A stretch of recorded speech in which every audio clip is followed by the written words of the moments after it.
जी। हम्म। ठीक। तो अभी, हाँ, कहाँ तक आया था रोल नंबर अपना पढ़ने का? पहले 20 हो गए थे क्या? 15-20 चालू था प्रभु जी। हाँ, ठीक है, 15 से आगे 16 से 20 में पढ़िए। कोई है कोई?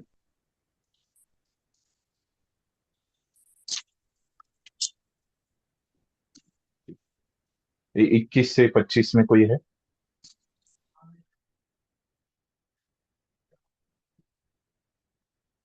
26 से 30 कोई है?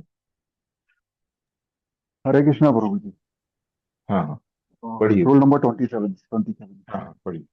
जी प्रभु जी। कृष्ण को आकर्षित करना। श्री कृष्ण कर्षिणा। श्री रूप गोस्वामी ने कहा कि भक्ति कृष्ण को भी आकृष्ट करने वाली है। कृष्ण सबों को आकृष्ट करने वाले हैं, किंतु भक्ति कृष्ण को आकृष्ट करती है। सर्वोच्च भक्ति की प्रतीक राधा रानी है। कृष्ण मदन मोहन कहलाते हैं, जिसका अर्थ है कि वे हजारों कामदेवों के आकर्षण को भी पराजित करने वाले हैं। किंतु राधा रानी इससे भी अधिक आकर्षक है, क्योंकि वे कृष्ण को भी आकृष्ट करने वाली हैं। इसलिए भक्तगण उन्हें मदन मोहन मोहिनी कहते हैं। भक्ति करने का अर्थ है राधा रानी के पद चिन्हों का अनुसरण करना, और वृंदावन में भक्तगण अपनी भक्ति में सिद्धि पाने के लिए अपने आप को राधा रानी के संरक्षण में रखते हैं। दूसरे शब्दों में, भक्ति भौतिक जगत का कृत्य नहीं है। यह तो सीधे राधा रानी के नियंत्रण में रहती है। भगवत गीता में इसकी पुष्टि हुई है कि महात्मा लोग दैवी प्रकृति अर्थात अंतरंगा शक्ति यानी राधा रानी के संरक्षण में रहते हैं। अतएव कृष्ण की अंतरंगा शक्ति के सीधे नियंत्रण में रहने के कारण भक्ति स्वयं कृष्ण को भी आकृष्ट करती है। आगे हम्म, पढ़ो प्रभु जी। नहीं, धन्यवाद। यहाँ तक ही है। 41 नंबर का जो अपना श्लोक है। धन्यवाद। तो अभी यहाँ पे वो 41 नंबर का जो श्लोक है, तो उसमें क्या बोल रहे रूप गोस्वामी कि भक्ति का एक लक्षण है कि श्री कृष्ण आकर्षणीय। तो इसका क्या अर्थ है, क्यों इसको श्री कृष्ण आकर्षणी बोलते हैं? क्योंकि क्या है कि भगवान, वो भक्त का जो प्रेम है, भक्ति से वो दिखा रहा है ना, वो इस प्रकार से भक्ति करता है कि उसका प्रेम वहां पे प्रकट हो जाता है भगवान के प्रति। तो वो प्रेम के कारण क्या हो रहा है वहां पे कि भगवान को वो अपने नियंत्रण में लेके आ रहा है। और भगवान के जो अन्य पार्षद है, वो भी उस भक्त के नियंत्रण में आते हैं। तो वो कैसे राधा रानी उनको नियंत्रित करती है, इस प्रकार से प्रभुपाद वहां पे बता रहे। तो देख, हम समझ लेते हैं कि क्या बोल रहे प्रभुपाद वहां पे। तो पहले बोल रहे कि श्री रूप गोस्वामी ने कहा है कि भक्ति कृष्ण को भी आकृष्ट करने वाली है। तो हमने देखा किस प्रकार से वो है, कृष्ण सबों को आकृष्ट करने वाले। तो हमने जानते हैं कि कृष्ण शब्द का ही अर्थ क्या होता है कि सबको जो आकर्षक करता है। आपको शुरू में बताया होगा जब हरे कृष्ण महामंत्र के बारे में बताया, तो कृष्ण शब्द का ही होता है कि वो सभी को जो अपनी तरफ आकर्षक कर लेता है। लेकिन क्या होता है, ये भक्ति क्या करती है, कृष्ण को भी अपनी तरफ आकृष्ट कर लेती है। तो ये शुद्ध भक्ति, तो इस प्रकार से उसका लक्षण। तो सर्वोच्च भक्ति की जो प्रतीक है, वो कौन है? सर्वोच्च इस दुनिया में सबसे महान भक्त कौन है? राधा रानी ने इसमें। तो वैसे कहा जाता है वैष्णवानाम यथाश्रम। शिव जी को भी वैष्णव कहा गया है ना, वो कृष्ण के ही भक्त। लेकिन अपने ये गौड़ीय संप्रदाय का जब बात आती है, तब राधा रानी को ही कहा जाता है। कृष्ण मदन मोहन कहलाते, जिसका अर्थ है कि वे हजारों कामदेवों के आकर्षण को भी पराजित करने वाले। तो कृष्ण का एक नाम है मदन मोहन। तो क्या होता है उसका अर्थ कि मदन को मोहित करने वाले, मदन मोहन है। तो मदन कौन है? कि जो कामदेवों के जो राजा है, उनका नाम है, मतलब कामदेव जो है। तो उनका नाम है मदन। तो ये कामदेव के हजारों कामदेव, है ना, हजारों मदन, ऐसे आप एक साथ भी किसी को आकर्षित कर रहे हैं, तो भगवान उससे भी आकर्षित नहीं होंगे, तो उनको ही अपनी तरफ आकर्षित कर लेंगे। तो इसीलिए वो मदन को भी मोहित कर देते हैं, ऐसे वो मदन मोहन है, इसीलिए उनका नाम मदन मोहन है। किंतु राधा रानी का नाम क्या है? कि मदन मोहन मोहिनी है। किंतु राधा रानी इससे भी अधिक आकर्षक। तो राधा रानी क्या है कि कृष्ण से भी ज्यादा आकर्षक है। कृष्ण को भी अपने तरफ वो आकृष्ट करने वाली है, इसीलिए उनका नाम है मदन मोहन मोहिनी। जो मदन मोहन है उनको भी वो मोहित करती है। भक्ति करने का अर्थ है राधा रानी के पद चिन्हों का अनुसरण कर। तो हमको भी भक्ति करनी है, तो हमने देखा कि भक्ति में सर्वोच्च है राधा रानी, तो उनके पद चिन्हों का अनुसरण कर। और वृंदावन में भक्तगण अपनी भक्ति में सिद्धि पाने के लिए अपने आप को राधा रानी के संरक्षण में रखते हैं। तो वृंदावन में ऐसे लोग करते हैं, वो बोल रहे प्रभुपाद। दूसरे शब्दों में भक्ति भौतिक जगत का कृत्य नहीं है। तो आसान शब्दों में भक्ति क्या है कि एक आध्यात्मिक कार्य है, तीन गुणों से परे है। यह तो सीधे राधा रानी के नियंत्रण में रहती है। भगवत गीता में इसकी पुष्टि हुई है कि महात्मा लोग दैवी प्रकृति अंतरंगा शक्ति यानी राधा रानी के संरक्षण में रहते हैं। भगवत गीता में बताया है कि भक्ति क्या है? दैवी प्रकृति है, दिव्य है, तीन गुणों से परे है। तो इसलिए क्या है कि अतएव कृष्ण की अंतरंगा शक्ति के सीधे नियंत्रण में रहने के कारण भक्ति स्वयं कृष्ण को भी आकृष्ट करती है। तो ये भक्ति का यहाँ पे लक्षण उन्होंने रूप गोस्वामी ने बताया। तो अभी यहाँ पे शास्त्रों में कहाँ पे बताया कि भक्ति ऐसे भगवान को आकृष्ट करती है, तो उसके लिए वो संदर्भ दे रहे हैं आगे श्रीमद् भागवत से। तो पढ़िए कोई 26 से 30 में और कोई है? हरे कृष्णा प्रभु जी, दंडवत हाँ प्रणाम। कोई पढ़ी। जी, इस तथ्य की संपुष्टि कृष्ण ने श्रीमद् भागवत में 11.14.20 में यह कहकर की है, हे उद्धव, तुम मुझसे जान लो कि अपने भक्तों द्वारा की गई भक्ति के लिए मैं जो आकर्षण अनुभव करता हूँ, वह योग, ज्ञान, कर्मकांड, वेदांत अध्ययन, कठिन तपस्या या दान में सर्वस्व लुटाने पर भी प्राप्त नहीं हो सकता। हाँ, यह कार्य उत्तमोत्तम कार्य तो है ही, किंतु वे मेरे भक्तों द्वारा की गई दिव्य प्रेमा भक्ति के समान मुझे आकर्षक नहीं लगते। हरे कृष्ण। धन्यवाद। अभी यहाँ पे भगवान उद्धव को ये श्लोक बता रहे उद्धव गीता में 11वें स्कंद में। क्या बोल रहे हो कि तुम ये जान लो कि अपने भक्तों द्वारा की गई भक्ति के लिए मैं जो आकर्षण अनुभव करता हूँ, हम यहाँ पे जो चर्चा कर रहे कि भगवान भक्ति से ही आकृष्ट होते हैं, तो बोल रहे कि वो जो भक्ति का आकर्षण है वो मुझे योग, ज्ञान, कर्मकांड, वेदांत अध्ययन, कठिन तपस्या या दान में सर्वस्व लुटाने पर भी प्राप्त नहीं हो सकता। भगवान ने स्वयं यहाँ पे क्या कहा? जो भक्तों की तरफ उनका जो आकर्षण है वो योगी, ज्ञानी, कर्मकांडी ऐसे लोगों के उनसे भी भगवान आकृष्ट होते हैं, लेकिन क्या है? भक्ति का आकर्षण बहुत ज्यादा है।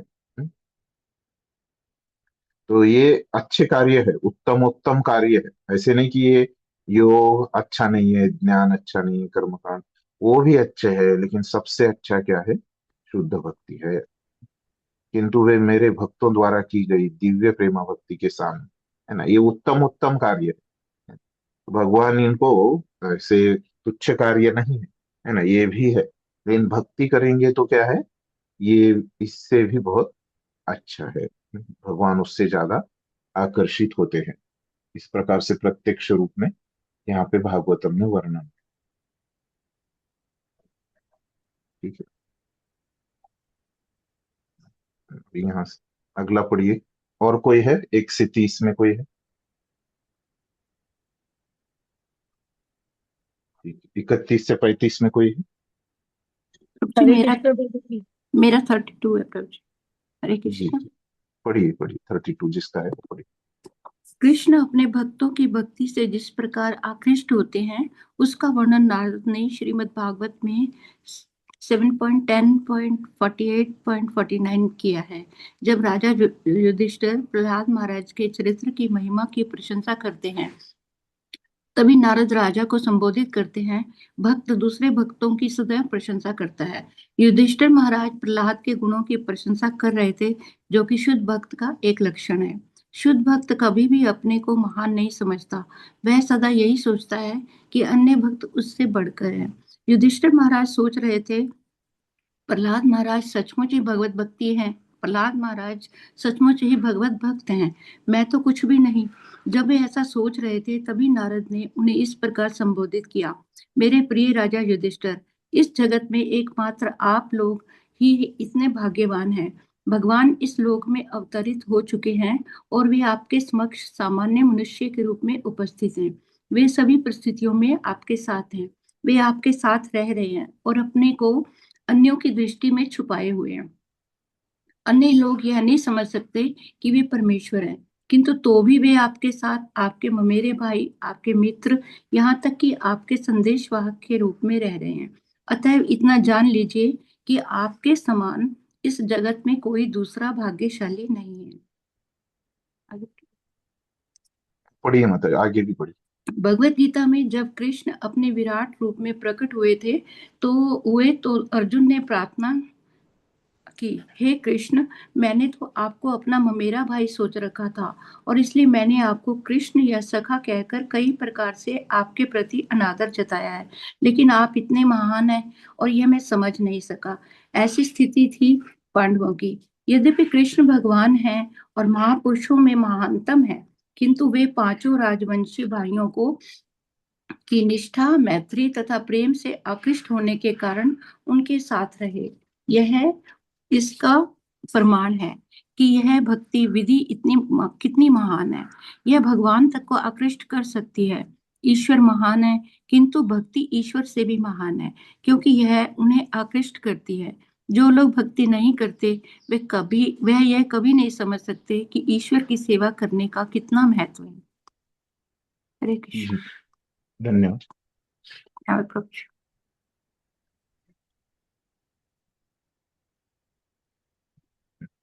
हम ये देखते हैं।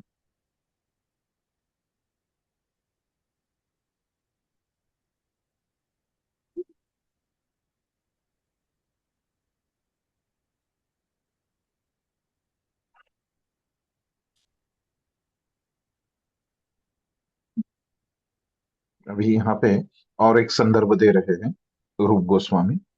तो कहाँ से दे रहे हो? भागवतम से ही, सप्तम स्कंद से। तो दो श्लोक उन्होंने वहां पे लिए। उसमें वो क्या बोल रहे कि युधिष्ठिर महाराज,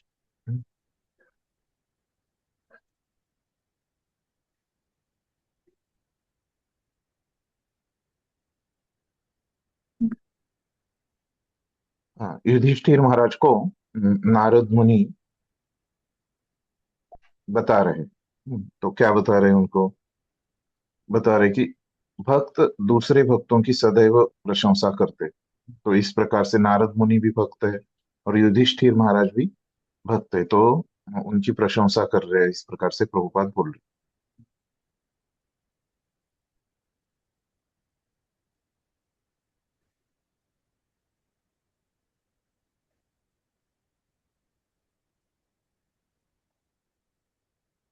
तो दोनों एक दूसरे की वहां पे प्रशंसा कर रहे हैं।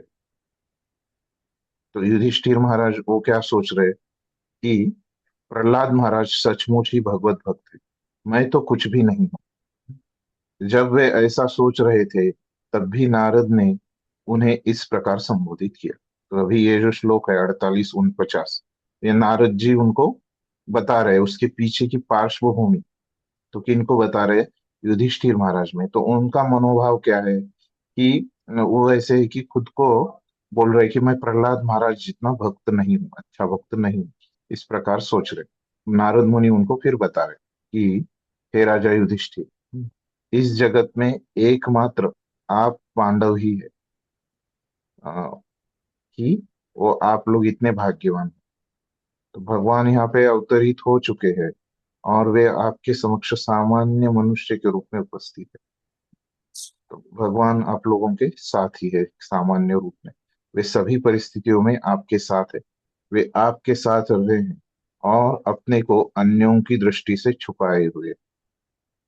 तो वो वहां पे बोल नहीं रहे कि मैं ही भगवान हूं। इसलिए उन्होंने क्या किया, खुद को छिपाया। तो एक लीला के तौर पे वो वहां पे पांडवों के साथ ही रहे। अन्य लोग यह नहीं समझ सकते कि वे परमेश्वर। तो बाकी जो भक्त है उनको नहीं समझेगा उनकी लीला शक्ति से, किंतु तो भी वे आपके साथ है, आपके ममेरे भाई, आपके मित्र, यहाँ तक कि आपके संदेश वाहक के रूप में भी रहे थे। पहले भी ये श्लोक आ चुका है। अतएव इतना जान लीजिए कि आपके समान इस जगत में कोई दूसरा भाग्यशाली नहीं। तो आपका भाग्य बहुत है, ज्यादा है, क्योंकि भगवान आपके साथ रुके हैं। आप क्यों रुके हैं? आपकी भक्ति से आकृष्ट होके। तो यहाँ पे हमको समझ रहा है कि भगवान भक्ति से आकर्षित होते हैं, अन्य किसी चीज से नहीं होते। भगवत गीता में जब कृष्ण अपने विराट रूप में प्रकट हुए तो अर्जुन ने प्रार्थना की, हे कृष्ण, मैंने तो आपको अपना ममेरा भाई सोच रखा था और इसलिए मैंने आपको कृष्ण या सखा कहकर कई प्रकार से आपके प्रति अनादर जताया है, लेकिन आप इतने महान हैं कि यह मैं समझ नहीं सका। तो कृष्ण की महानता अर्जुन को भी तो भगवत गीता में कहाँ पता चली, जब उन्होंने विश्व रूप दिखाया उसी समय पे कृष्ण की महानता वहां पे समझी है अर्जुन को। पहले तो वो उनको सर्वसामान्य ही अपना मेरा भाई ऐसे ही समझ रहा, मामा का लड़का। लेकिन वो उससे वास्तविक में उससे ज्यादा अ, उनका स्थान है। ऐसी स्थिति थी पांडवों की। तो उनको पता नहीं था कि वो उनको सामान्य ही मानते, बल्कि भगवान क्या है, बल्कि कृष्ण क्या है, भगवान है और महापुरुषों में महानतम। किंतु वे पांचों राजवंशी भाइयों की निष्ठा, मैत्री तथा प्रेम से आकृष्ट होने के कारण उनके साथ रहे। तो उनके भक्ति से और उनके प्रेम की वजह से वो वहां पे रुके हैं।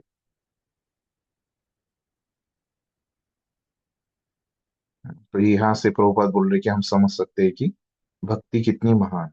भक्ति के प्रेम से भगवान भी वहां पे आकर्षित हो जाते हैं। यह भगवान तक को आकृष्ट कर सकती है। ईश्वर महान है, किंतु भक्ति ईश्वर से भी महान। तो भगवान तो महान है, हमको पता है, इन भक्ति उससे भी महान है। क्यों? क्योंकि वो भगवान को भी आकर्षित करती, क्योंकि यह उन्हें आकृष्ट करता। यहाँ आगे कारण दिया, ये वो भगवान को भी आकृष्ट करता। जो लोग भक्ति नहीं करते वे वे यह भी नहीं समझ सकते कि ईश्वर की सेवा करने का कितना महत्व है। तो ये अभी बाहर का कुछ लोगों को क्या लगेगा, काल्पनिक लगेगा। क्यों ऐसे लगेगा? क्योंकि वो भक्ति ही नहीं करते, है ना। लेकिन भक्तों को ऐसे इस प्रकार से लगेगा नहीं, इस पे उनको श्रद्धा होगी। तो अब हमको ये भी समझ में आता है कि अगर हमको ये काल्पनिक लग रहा है तो हमको और भक्ति करने की आवश्यकता है। ये भी हम यहाँ पे समझ सकते हैं अपने लिए। ऐसे एक मुद्दा है जो हमारे जीवन में उतारना है। तो देखिए, यहाँ पे अपना प्रथम अध्याय पूरा हो जाता है प्रभुपाद के भक्ति रसामृत सिंधु इस ग्रंथ के। अ, हम्म, अगर हम उसका संदर्भ लेते हैं तो प्रथम अध्याय पूरा हो जाता है। लेकिन अभी तो आपके एक परीक्षा के दृष्टिकोण से तो आपको यहाँ पे क्लोज बुक, ये बंद पुस्तक के भी प्रश्न वहां पे अध्याय के अनुसार यहाँ पे दिए है कि आपके हैंडबुक में, वो मैं देख रहा हूँ, जो आपके बंद पुस्तक है, प्रस्तावना परिचय अध्याय 1, है ना, इस प्रकार से दिए। तो प्रस्तावना परिचय तो हमने लिया है, तो मुझे ये नहीं पता था कि उसके भी प्रश्न है। तो अगले अभी शनिवार को आते समय अभी हमारे 3 अध्याय हो गए। आपके जो हैंडबुक है वो दिखाता हूँ। दिख रहा है हैंडबुक सबको?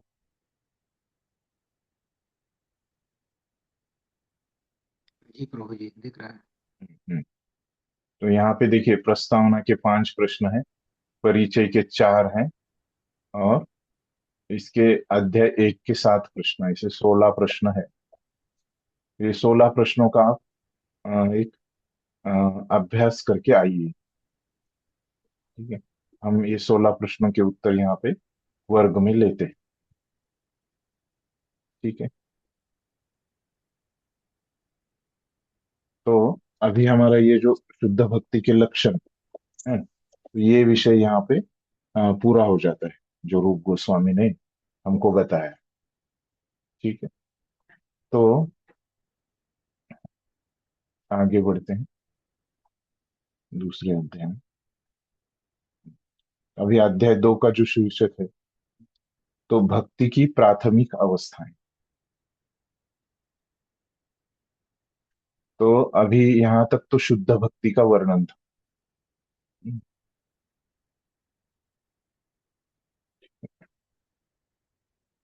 तो अभी ये शुद्ध भक्ति की जो अवस्थाएं होती है, तो उसके हिसाब से उसके प्रकार किए गए। तो ये तो शुद्ध भक्ति के प्रकार भी उसको बोलते हैं, उसमें जो अवस्थाएं हैं उनको दृष्टिकोण में रखते हुए। तो क्या प्रकार है वो हम देखें।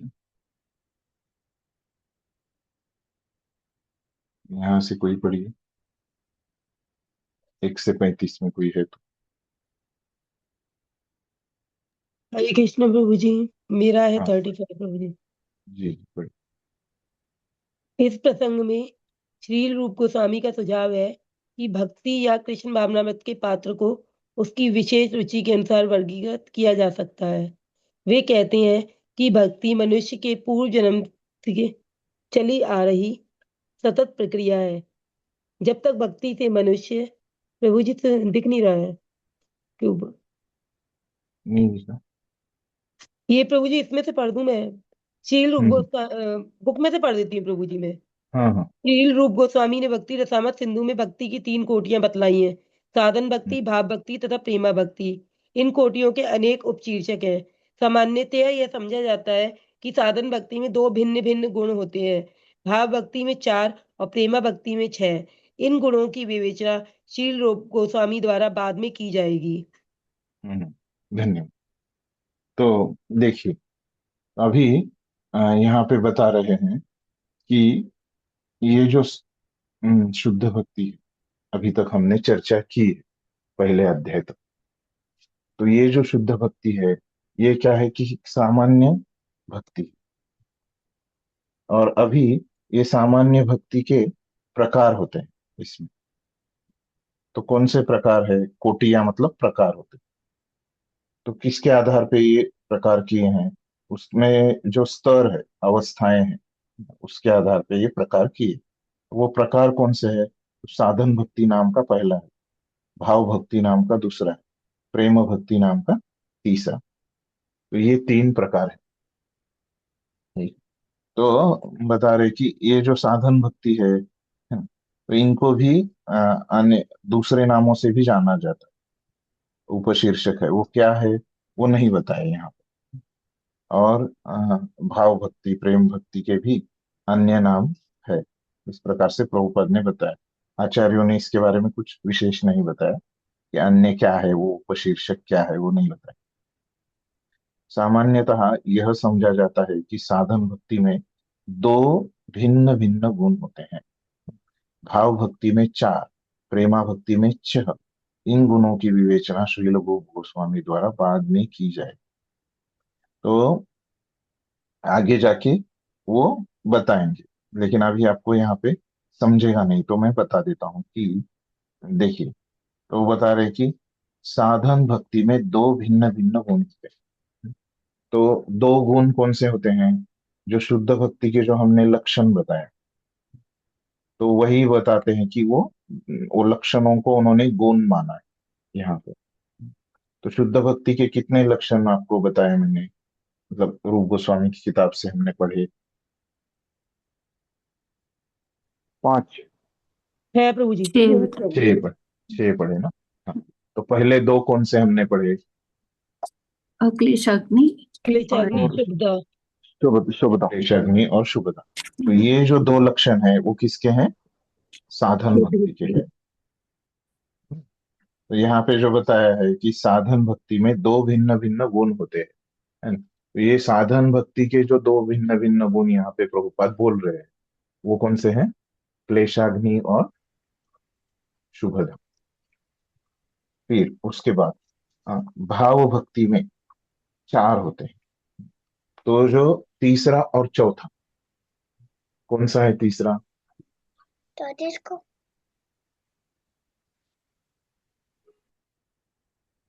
तीसरा कौन सा है? चौथा कौन सा है? मोक्ष लघुता और सुदुर्लभा। हम्म। तो वो आ जाते हैं भाव भक्ति में। तो पहले के 2 तो वैसे ही रहेंगे।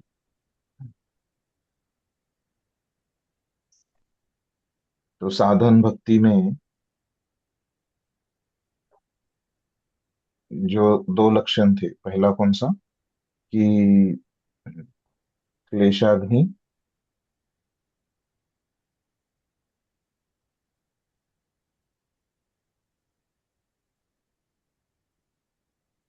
और शुभदा।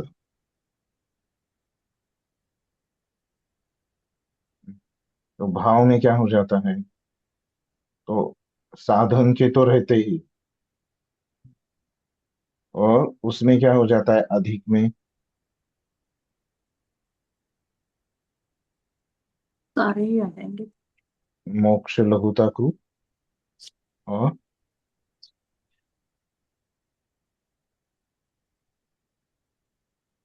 सुदुर्लभा। ये 2 आ जाते हैं। तो ऐसे भाव भक्ति में कितने हो गए सब मिला के? 4। 4 हो 4। गए। जी। फिर अभी प्रेम भक्ति में कितने हो जाएंगे? प्रेम भक्ति के भाव के सभी आएंगे। भाव में कितने थे? 4। और फिर उसके जो 5वां है, तो वो कौन सा था? सांद्रानंद। हम्म, सांद्रानंद विशेषात्मा। छठा कौन सा था? कृष्ण को कृष्ण आकर्षित करना। श्री कृष्ण आकर्षणी।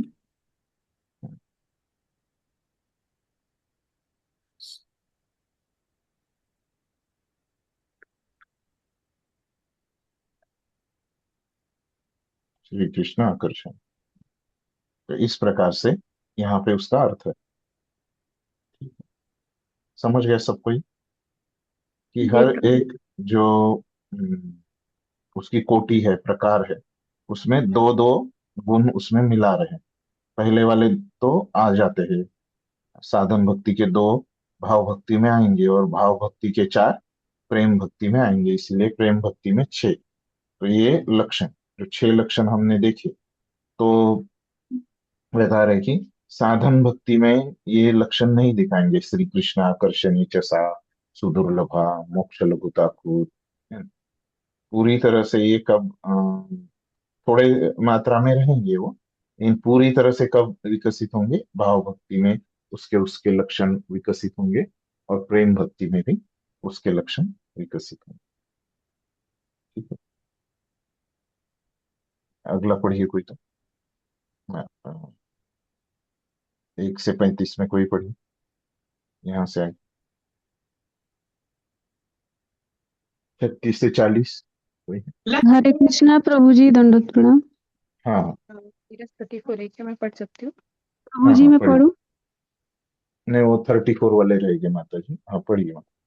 इस प्रसंग में श्रील रूप गोस्वामी का सुझाव है कि भक्ति या कृष्ण भावनामृत के पात्र को उसकी विशेष रुचि के अनुसार वर्गीकृत किया जा सकता है। वे कहते हैं कि भक्ति मनुष्य के पूर्व जन्म से चली आ रही सतत प्रक्रिया है। जब तक भक्ति से मनुष्य का कोई विगत संबंध नहीं होता, तब तक वह भक्ति ग्रहण नहीं कर सकता। उदाहरणार्थ, मान लीजिए कि मैं इस जन्म में कुछ हद तक भक्ति करता हूँ, यद्यपि यह 100% पूर्णतया नहीं की जा रही हो, किंतु जितनी भी भक्ति मैं करूंगा वह नष्ट नहीं होगी। अगले जीवन में मैं पुनः वहीं से भक्ति प्रारंभ करूंगा जिस बिंदु पर इस जीवन में मैंने बंद की हो। इस तरह सातत्य सदा बना रहता है। यद्यपि सातत्य न भी रहे और यदि कोई व्यक्ति संयोगवश शुद्ध भक्त के उपदेश में रुचि दिखाता हो तो उसे स्वीकार किया जा सकता है और वह भक्ति में आगे बढ़ सकता है। जो भी हो, ऐसे व्यक्ति जिन्हें भगवत गीता तथा श्रीमद् भागवत जैसे ग्रंथों के समझने में सहज रुचि है, उनके लिए भक्ति उन लोगों की अपेक्षा अधिक सरल है जो केवल मानसिक चिंतन, ज्ञान एवं तर्क प्रक्रियाओं के आदी हैं। जी हरे कृष्ण। धन्यवाद। तो अभी यहाँ पे देखिए कि अभी इसके पहले वाले श्लोक में उन्होंने क्या बताया कि हम्म, ये जो गुण है, तो हर एक भक्ति की जो कोटियां हैं उसमें ये विभाजित होते हैं। इस प्रकार से उन्होंने 44वें श्लोक में बताया। अभी अगले ये 45वें श्लोक में बता रहे हैं कि भक्ति के बारे में और वो विशेषता यहाँ पे हमको इस श्लोक में बता रहे हैं।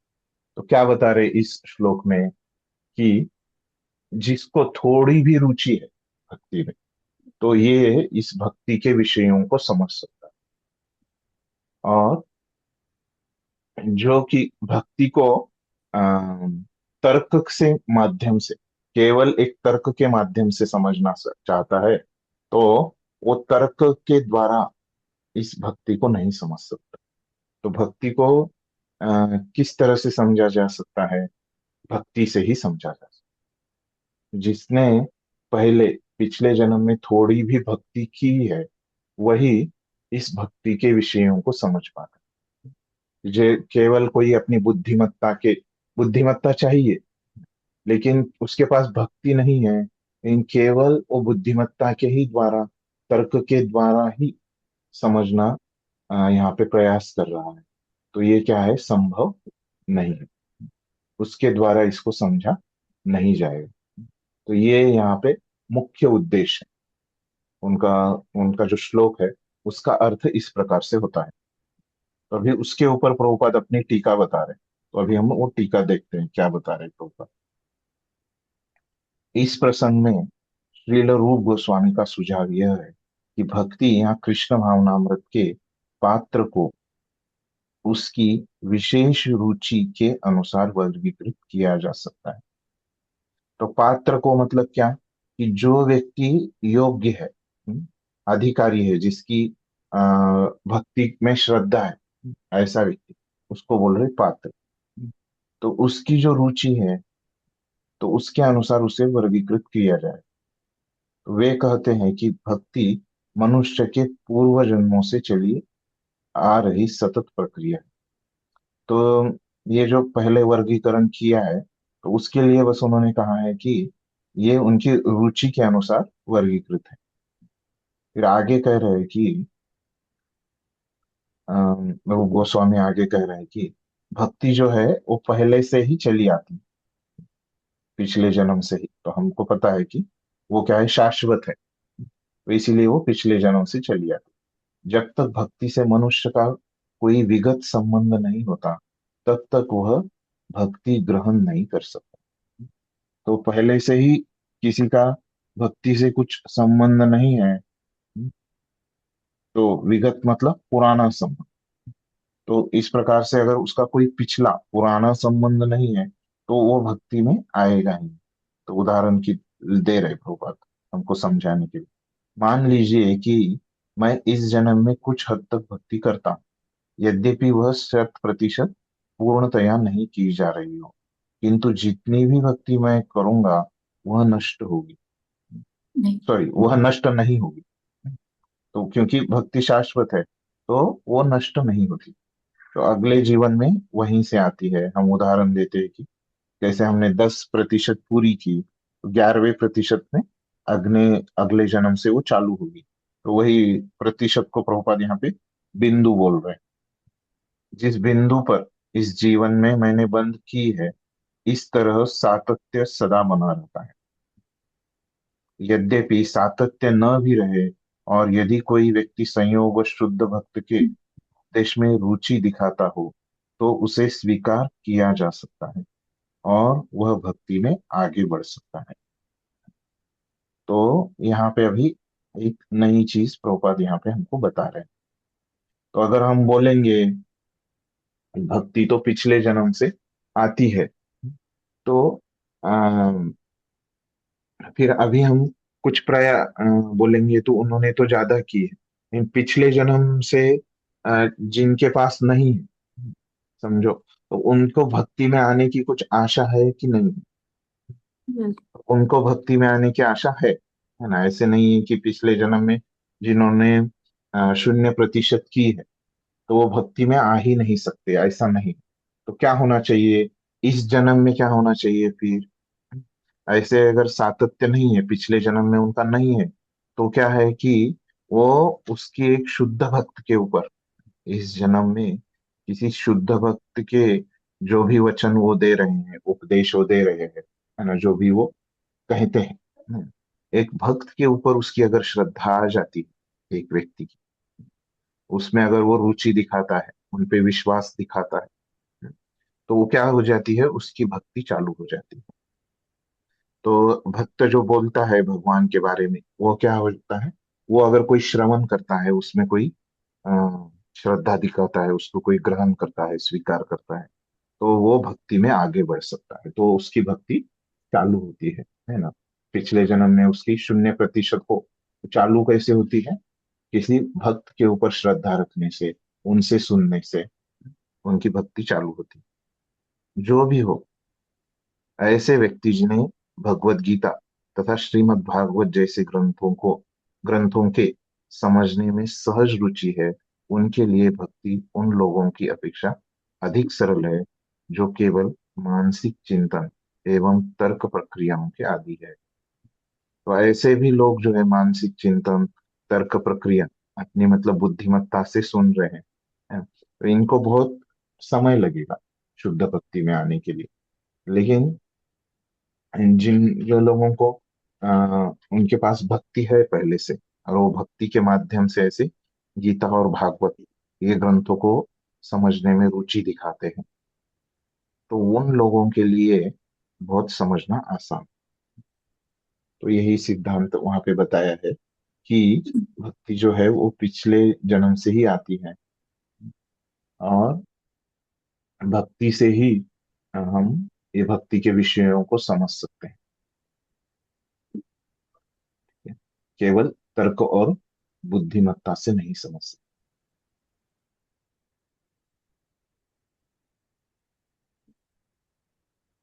तो जो तर्क है उसको क्या बताया गया है, सूखा तर्क। तो इसीलिए ये तर्क के माध्यम से भक्ति प्राप्त करना मुश्किल है। तो इसी के बारे में अगला श्लोक भी बोलते हैं। अगला कोई पढ़िए।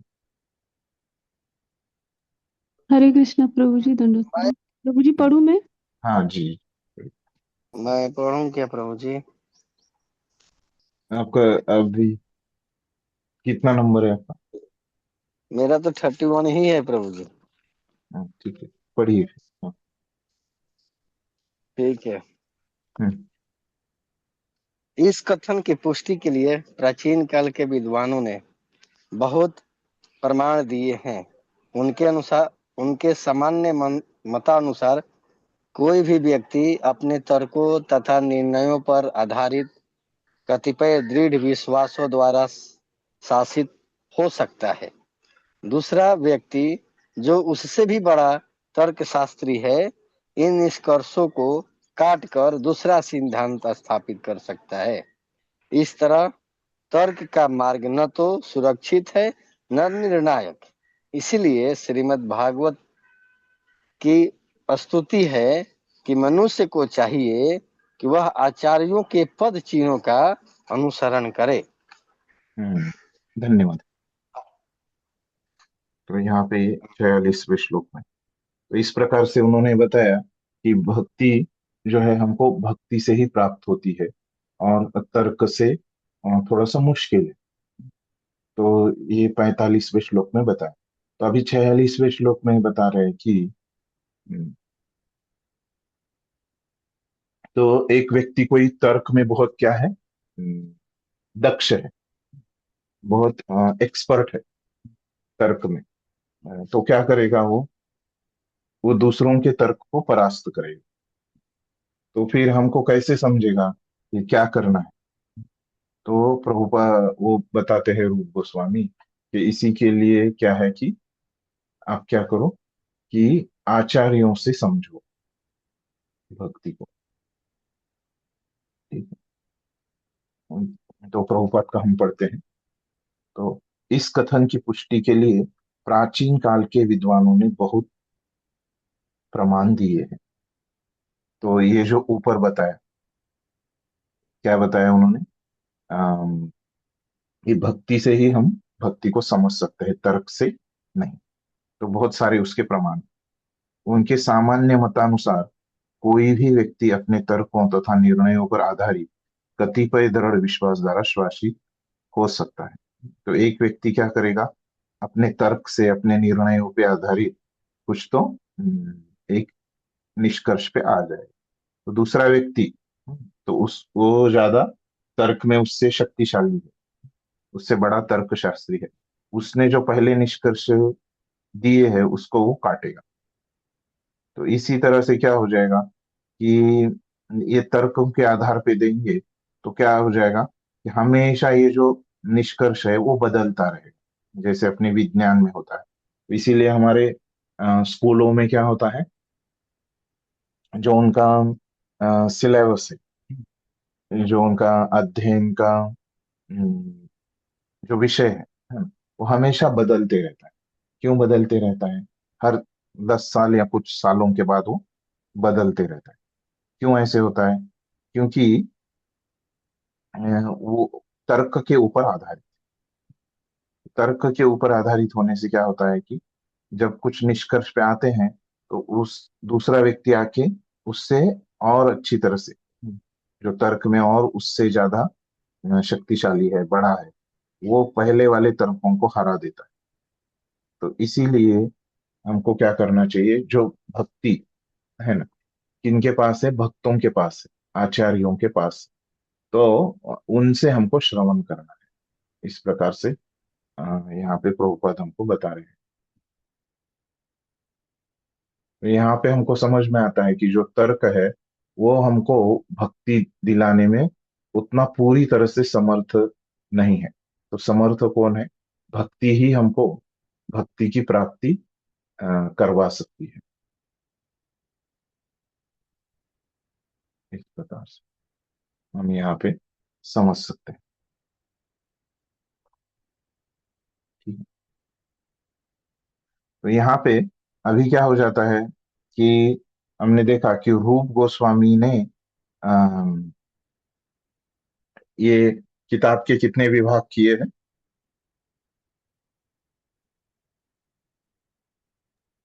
आपको पहले बताया था। चार प्रभु जी। 4 है ना? किसके आधार, कौन से है वो 4 विभाग?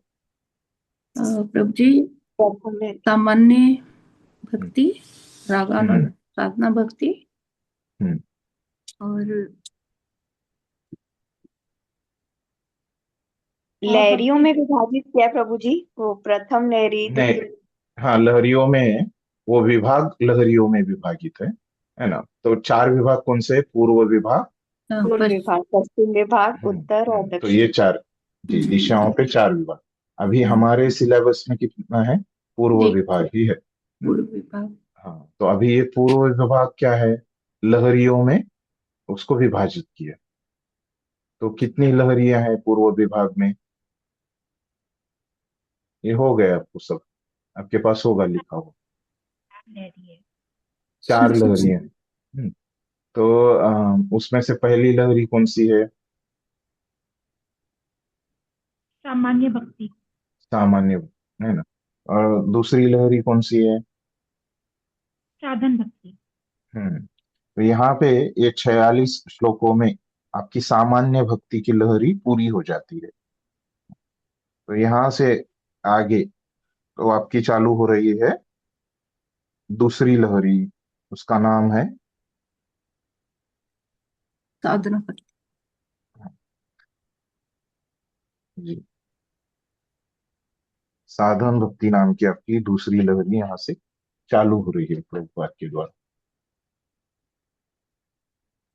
ठीक है, तो अभी ये साधन भक्ति की पहले व्याख्या वो करते हैं। आप वो श्लोकों के इसमें जो मैंने भेजे है, उसमें देखेंगे ये व्याख्या है, इसलिए हम एक श्लोक पढ़ लेते हैं।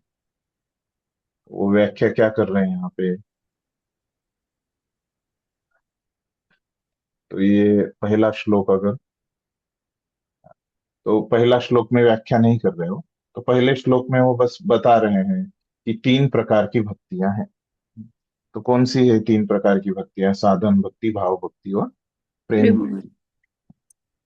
तो ये है, तो छोटा सा ही है, मैं पढ़ लेता हूँ। श्रील रूप गोस्वामी ने अपनी कृति भक्ति रसामृत सिंधु में भक्ति का सामान्य विवरण दिया है। तो पहली लहरी में उन्होंने क्या किया? सामान्य विवरण दिया। इसके पूर्व भक्ति की तीन कोटियां बताई जा चुकी है अंत में, है ना। तो क्या है वो तीन कोटियां? साधन भक्ति, भाव भक्ति और प्रेम भक्ति। अभी कुछ श्लोक पहले हमने पढ़ा कि भक्ति की तीन कोटियां इस प्रकार से है। तो अभी श्रील रूप गोस्वामी क्या कर रहे हैं? साधन भक्ति का वर्णन करना चाहते हैं। इस तरह से यहाँ पे ये पहले श्लोक में ये बता रहे हैं कि वो साधन भक्ति का वर्णन करना चाहते हैं। ठीक है, तो दूसरे श्लोक में क्या बताते हैं? तो साधन भक्ति की वो व्याख्या कर रहे हैं। तो वो श्लोक क्या है, आप देख सकते हैं वहां पे। तत्र साधना भक्ति ही, सॉरी, तत्र साधन भक्ति ही, इस प्रकार से वो लिखते हैं। तो क्या है उसका श्लोक क्या है? कृत पढ़ेगा कोई? किसी ने खोला है? यस खोला। हाँ, पढ़िए कोई, अपने बराबर खोला कि। हाँ, 43 है हमारा रोल नंबर, पढ़ रहा हूं मैं। नहीं पढ़ने का नहीं, वो श्लोक पढ़िए बोल रहा हूँ, जो मैंने श्लोक भेजे है आपको, उसमें कोई देख रहा है या नहीं देख रहा है कोई? ठीक है, मैं पढ़ता हूँ। हरे कृष्ण प्रभु कृति जी। कृति साध्या भवेत् साध्य, भावा सा साधनाभिधा, नित्य सिद्धस्य भावस्य प्राकट्यम रिधि साध्यता। इस प्रकार से वो व्याख्या कर रहे हैं। किसकी व्याख्या है ये? अभी साधन भक्ति की। तो अभी यहां से पढ़िए क्या है वो व्याख्या, प्रभुपाद ने क्या अर्थ दिया है उसका हम समझ लेते हैं। हाँ, साधन का 1 अर्थ से है 40 में। हाँ, पढ़िए हाँ, पढ़िए। हरे कृष्ण 39 नंबर में ना। हम्म साधन का अर्थ है अपनी इंद्रियों को किसी विशेष प्रकार के कार्य में लगाना। ये तेव साधन भक्ति का अर्थ हुआ अपनी विभिन्न इंद्रियों को किसी सेवा में लगाना। इनमें से कुछ इंद्रियां तो ज्ञानार्जन के लिए होती हैं, कुछ सोचने, अनुभव करने तथा इच्छा करने से निष्कर्षों को संपादित करने के निमित्त होती हैं। अतः साधन का अर्थ मन तथा इंद्रियों को व्यवहारिक भक्ति में लगाना है। यह साधन किसी कृत्रिमता को विकसित करने के लिए नहीं होता। उदाहरणार्थ, एक शिशु चलने का अभ्यास करता है। यह करना अस्वाभाविक कृत्रिम नहीं होता। शिशु में चलने की क्षमता मूलतः रहती है और केवल थोड़े से अभ्यास से अच्छी तरह चलने लगता है। इसी तरह प्रेम, परमेश्वर की भक्ति प्रत्येक जीव की प्राकृतिक प्रवृत्ति है। यहाँ तक कि आदिवासी जैसे सब लोग इस प्रकृति के नियम द्वारा प्रदर्शित किसी अद्भुत घटना को नमस्कार करते हैं और इसकी प्रशंसा करते हैं। और हर अद्भुत दृश्य या घटना के पीछे कोई न कोई परम शक्ति होती है। अतः यह चेतना भले भौतिकताग्रस्त लोगों में से क्यों न पड़ी रहे, किंतु यह हर जीव में पाई जाती है। और जब यही शुद्ध हो जाती है तो कृष्ण भावनामृत कहलाती है। अपनी इंद्रियों तथा मन को किसी कार्य में लगाने के लिए कुछ निर्धारित निश्चित विधियां हैं, जो जिससे प्रेम में कृष्ण के प्रति हमारी सुप्त चेतना उसी प्रकार जागृत हो उठती है जिस तरह एक शिशु थोड़े से अभ्यास से चलने लगता है। जिसमें मूलभूत चलने की क्षमता नहीं होगी वह अभ्यास से चल नहीं सकता। इसी प्रकार मात्र अभ्यास अर्थात साधन से कृष्ण भावनामृत को जागृत नहीं किया जा सकता। वस्तुतः ऐसा कोई साधन नहीं है, साधन है ही नहीं। अब जब हम अपनी अंतर क्षमता का विकास भक्ति के लिए करना चाहते हैं तो कुछ ऐसी विधियां जिन्हें स्वीकार करने और संपन्न करने से वह सुप्त क्षमता जागृत हो उठती है। ऐसा अभ्यास साधन भक्ति कहलाता है। प्रत्येक जीव भौतिक शक्ति माया के वशीभूत होकर उत्तमता के असामान्य स्थिति में रखा रहता है। श्रीमद् भागवतम में कहा गया है कि सामान्यतः बद्ध जीव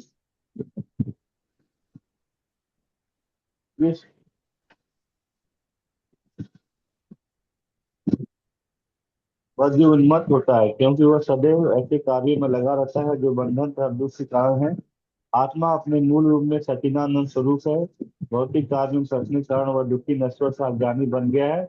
यह वितर्क के कारण है। वितर्क का अर्थ है न किए जाने वाले कार्य। अतएव हमें साधन भक्ति का अभ्यास करना चाहिए, जिसका अर्थ यह होता है कि प्रातः काल मंगल आरती की विग्रह पूजा की जाए, कतिपय भौतिक कार्यों से दूर रहा जाए, गुरु को नमस्कार किया जाए और उन अनेक विधि विधानों का पालन किया जाए जिनकी विवेचना क्रमशः यहाँ की जाएगी। इन साधनों से मनुष्य की तन्मयता जाती रहेगी। जिस प्रकार मनोरोग चिकित्सक के आदेशों से मानसिक रोग चला जाता है, इसी प्रकार इस साधन भक्ति से बद्ध जीव की वह उन्मत्तता दूर हो जाती है जो माया के वशीभूत होने से उत्पन्न होती है। ठीक है, यहाँ तक ठीक है। हाँ, यहाँ पे ये जो दूसरा श्लोक है उसके लिए प्रभुपाद ने इतनी टीका लिखी। तो ये व्याख्या है दूसरा। तो पहले हम ये दूसरा श्लोक जो है वो रूप गोस्वामी से समझ लेते हैं। तो उन्होंने जो कहा है उसका अर्थ हम देख लेते हैं पहले, कि वो क्या कह रहे हैं कि कृति साध्य भवेत साध्य। तो कृति करना चाहिए, मतलब कार्य करना चाहिए। तो कार्य क्या है कि इंद्रियों से कुछ कार्य होता है। ये साधन भक्ति जो है इसमें क्या होता है, इंद्रियों से कार्य होता है। और ये इंद्रियों से कार्य करने से क्या होता है, भावासा साधना भी। तो जो दूसरे प्रकार की जो भक्ति है भाव भक्ति, ये इंद्रियों से अगर कुछ कार्य करते हैं, कृति करते हैं, तो ये भाव भक्ति यहाँ पे उत्पन्न होती है। ये साधन भक्ति में अगर इंद्रियों से कुछ कृति करते हैं तो वहां पे भाव भक्ति उत्पन्न होती है। तो इस इंद्रियों से कार्य करने वाली जो भक्ति है उस भक्ति को क्या बोल रहे हैं, साधन भक्ति। इस तरह से उन्होंने व्याख्या की। और फिर बाद में इसी व्याख्या में कह रहे हैं, ये तो साधन भक्ति की यहाँ पे एक पहले लाइन में व्याख्या हो गई। फिर दूसरे लाइन में अगर यहाँ पे हमको लगेगा कि ये जो भाव है यहाँ पे, ये भाव तो क्या हो रहा है, उत्पन्न हो रहा है। भाव भक्ति यहाँ पे उत्पन्न हो रही है। वो कहे क्यों उत्पन्न हो रही है, क्योंकि जो हमने इंद्रियों से साधन भक्ति की है उसके द्वारा उत्पन्न हो रही है। बराबर है, लेकिन ऐसा नहीं है, ऐसे हमको लग रहा है। तो ऐसे हमको लग रहा है, लेकिन वास्तव में वहां पे क्या है कि ये भाव भक्ति जो है अपने हृदय में पहले से ही है। तो क्या हो रहा है, ये साधन भक्ति करने से क्या हो रहा है, वो बस उसका आविर्भाव हो रहा है। ये उत्पन्न नहीं हो रहा है भाव भक्ति, बल्कि उसका आविर्भाव हो रहा है। समझे?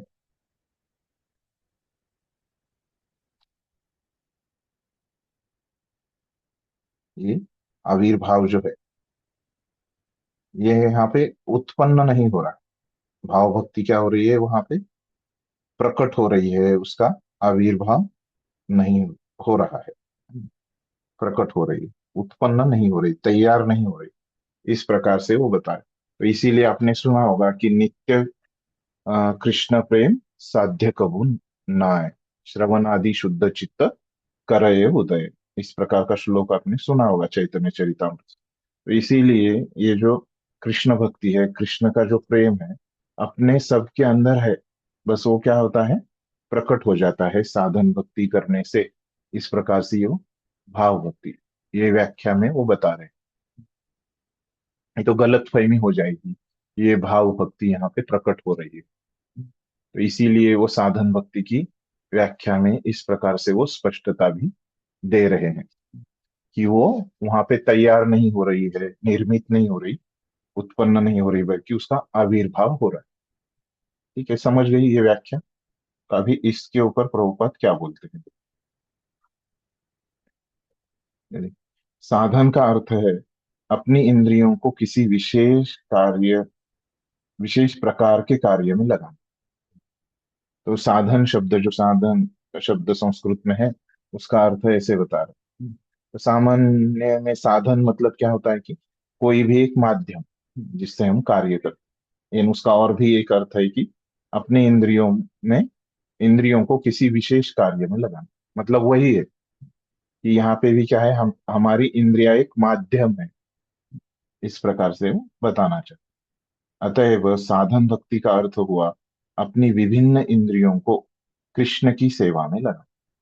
तो साधन भक्ति का हमने देखा कि अपने इंद्रियों के द्वारा कुछ कृति करना। वो कृति क्या है? कृष्ण की सेवा। तो कृष्ण की सेवा, वो कृति करना, वो कृति करने से क्या हो जाता है, वहां पे भाव भक्ति का आविर्भाव हो जाता है। तो वह तभी वो साधन भक्ति। हम कृति कर रहे हैं, लेकिन वहां पे अगर वो उसका ध्येय क्या है, वो भाव भक्ति का आविर्भाव करना ऐसे नहीं है, तो वो क्या हो जाएगी, साधन भक्ति नहीं हो जाएगी। ये बात भी हमको यहाँ पे समझनी है। जब हमारा जो ध्येय है कि भाव भक्ति का आविर्भाव करना है, तभी क्या हो जाएगी, उस प्रकार से अगर हम कार्य करेंगे तभी ये साधन भक्ति हो जाए।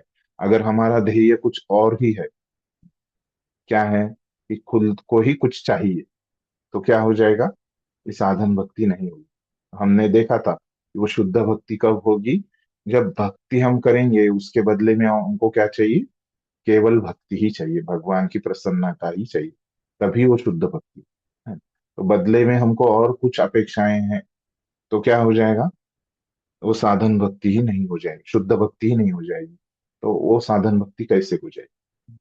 तो इसीलिए जब हम अपने इंद्रियों से कुछ कार्य कर रहे हैं, भगवान की सेवा का कुछ कार्य कर रहे हैं, तो उसका ध्येय क्या होना चाहिए, वो भाव भक्ति यहाँ का आविर्भाव हो, जो पहले से ही हमारे हृदय में है।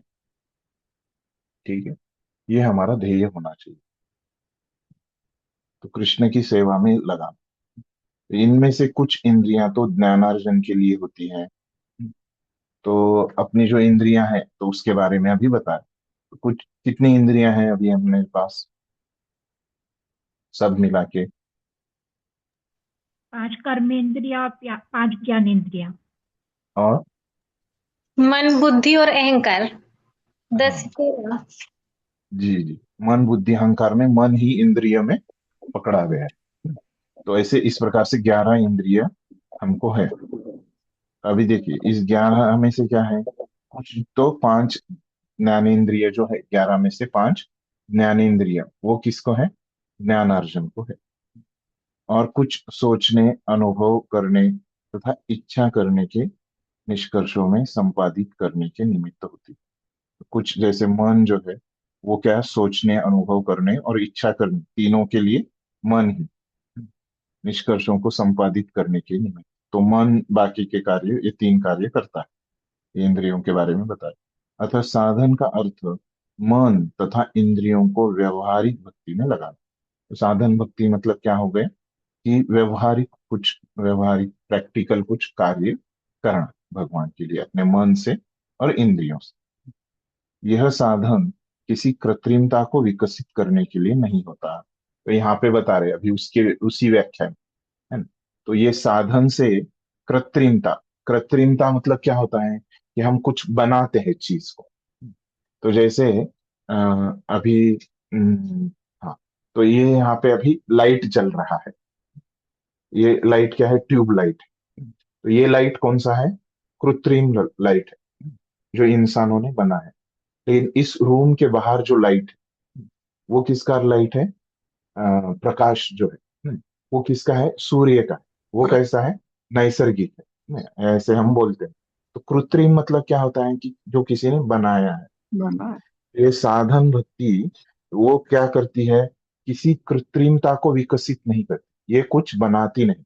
जो पहले ही मैंने बताया आपको कि ये जो साधन भक्ति का जो ध्येय है भाव भक्ति, वो साधन भक्ति उसको कृत्रिमता से बनाती नहीं, बल्कि भाव भक्ति क्या है, पहले से ही हमारे हृदय में है। उसको प्रभुपाद कह रहे हैं। ये साधन भक्ति की कृत्रिमता कोई बनाती नहीं, भाव भक्ति को बनाती नहीं, बल्कि क्या करती है, उसका बस आविर्भाव करती है भाव भक्ति का। उदाहरणार्थ तो बता रहे कि एक शिशु चलने का अभ्यास करता है, तो अभी हमको समझने के लिए, जैसे मैंने आपको प्रकाश का उदाहरण दिया, तो कृत्रिम समझने के लिए तो बोल रहे कि अभी एक बच्चे का उदाहरण दे रहे, शिशु बच्चा। तो एक बच्चा जो रहता है वो चलने का अभ्यास करता है। यह चलना अस्वाभाविक कृत्रिम नहीं होता। तो अभी ये जो चलना है वो सीख रहा है, लेकिन वो जो चलना बच्चा सीख रहा है, वो कोई वहां पे चलना जो है उसके अंदर कुछ उत्पन्न हो रहा है क्या? नहीं हो रहा है। वो चलना पहले से ही उसमें है, उसका बस क्या हो रहा है, वहां पे वो सीख लेता है, उसका अभ्यास कर लेता है, और वो अभ्यास से वो चलना जो उसके इंद्रियों में पहले से ही है, उसका बस वहां पे आविर्भाव हो जाता है। तो थोड़े से अभ्यास से अच्छी तरह चलने लगता है। तो बच्चों को सिखाना भी नहीं पड़ता है, कभी कभी उनको चलना, वो अपने आप चलते हैं, उठते हैं, प्रयास करते हैं। वह चलना अस्वाभाविक नहीं होता, तो ये अस्वाभाविक कृत्रिम नहीं होता, वो पहले से ही उनमें रहता है। शिशु में चलने की क्षमता मूलतः रहती है, केवल थोड़े से अभ्यास से वह अच्छी तरह से चलने लगता है। इसी तरह परमेश्वर की भक्ति प्रत्येक जीव की प्राकृतिक प्रवृत्ति। तो यहाँ पे जो भाव भक्ति हमको लग रहा है कि उत्पन्न हो रही है साधन भक्ति की वजह से, वो वैसे नहीं है, वो पहले से ही हम सब जीवों में है। वो हमारी स्वाभाविक प्रवृत्ति है। यहाँ तक कि आदिवासी जैसे असभ्य लोग भी प्रकृति के नियम द्वारा प्रदर्शित किसी अद्भुत घटना को नमस्कार करते हैं। तो बोल रहे कि एक आदिवासी लोग भी प्रकृति के जो चीजें चलती हैं उनको वो नमस्कार करते हैं, इसकी प्रशंसा करते हैं कि हर अद्भुत दृश्य का घटना के पीछे कोई ना कोई परम शक्ति है। तो जो अनपढ़ लोग है, आदिवासी लोग, वो भी मानते हैं कि ये जो प्रकृति है इसके पीछे कोई ना कोई व्यक्ति होगा, कोई शक्ति है।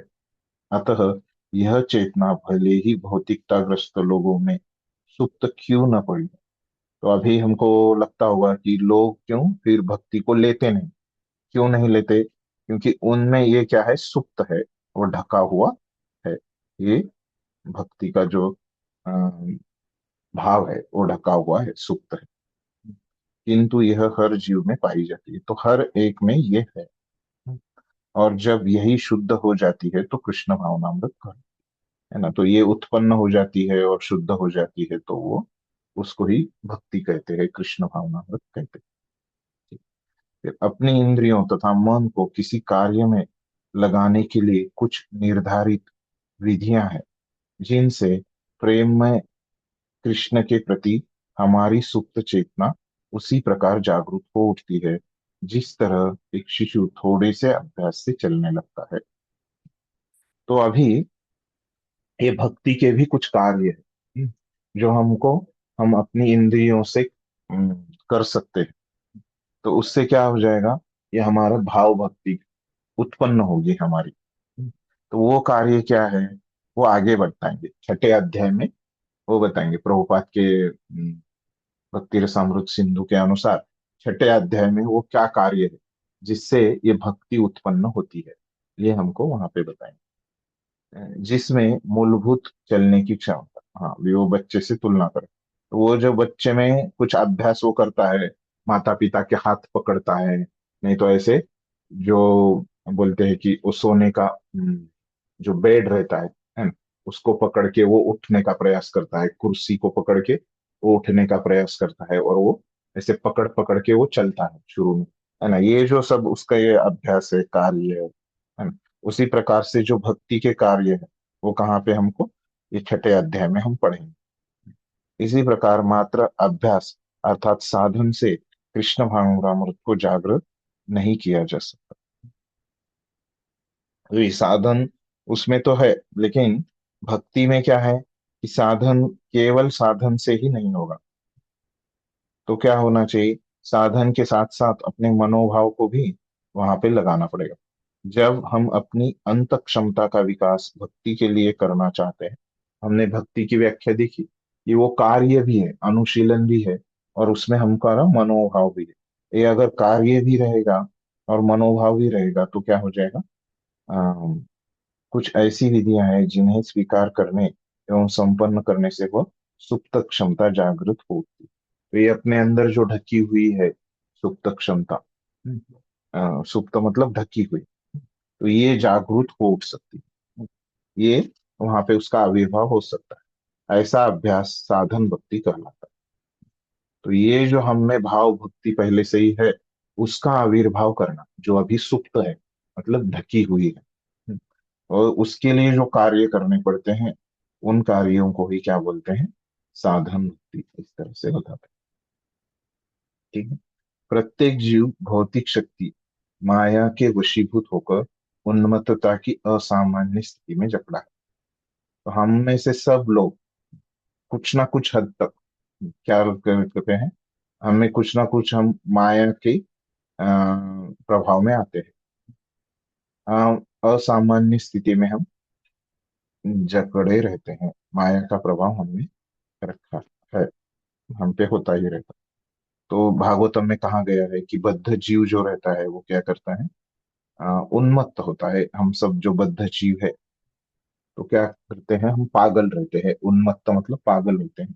क्यों ऐसे, क्योंकि वह सदैव ऐसे कार्यों में लगा रहता है जो बंधन तथा दुख के कारण होते हैं। हम तो अभी भक्ति में लगे हैं, तो फिर भी हम कुछ कार्य ऐसे करते हैं जो हमको बंधन में डालते हैं गलती से, है ना, हमारी इच्छा नहीं होती अभी, है ना, गलती से हम ऐसे कुछ गलत कार्य कर लेते हैं जो हमको बंधन में डालते हैं और दुख देते हैं। तो आत्मा अपने मूल रूप में सच्चिदानंद स्वरूप है। हम तो मूल सच्चिदानंद है, शुद्ध है, भगवान के अंश है, फिर भी हम ऐसे करते हैं। भौतिक कार्यों में फंसने के कारण ही वह दुखी, नश्वर तथा अज्ञानी बन गया। तो इस प्रकार से ये भौतिक कार्य करने में की वजह से हमको दुख आते हैं। यह विकर्म के कारण है। विकर्म का अर्थ क्या होता है, जो नहीं करना है हम लोग वो करते हैं, इसके कारण हमको दुख आता है। अतएव हमें साधन भक्ति का अभ्यास करना है। अगर हम पूरी तरह से साधन भक्ति करेंगे तो क्या हो जाएगा, तो वो कार्य क्या है साधन भक्ति जिससे होता है, तो थोड़े कार्य यहाँ पे दिए हैं। छठे अध्याय में हम विस्तार से देखेंगे।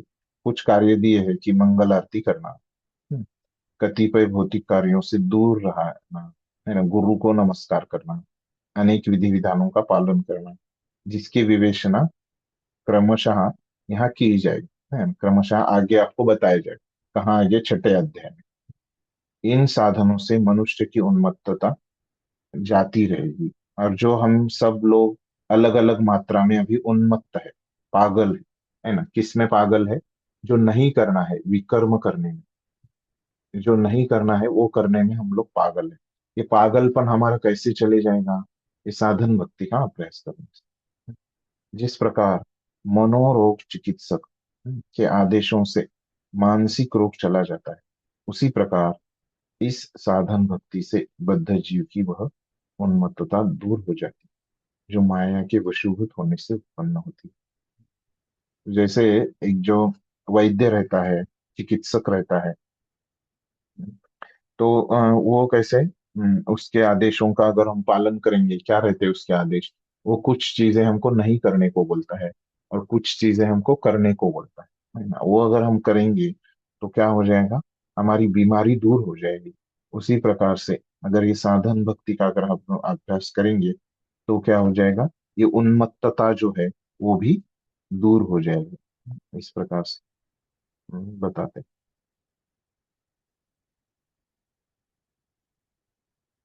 ठीक है। इस प्रकार से ये साधन भक्ति की यहाँ पे व्याख्या हुई है।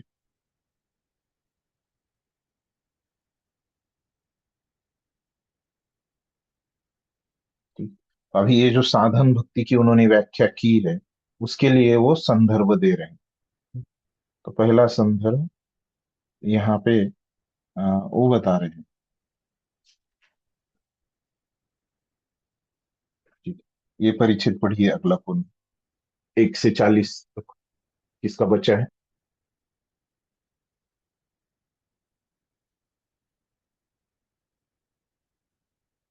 कोई नहीं। 1 से 45 तक। कृष्णा प्रभु जी, हाँ हाँ पढ़िए।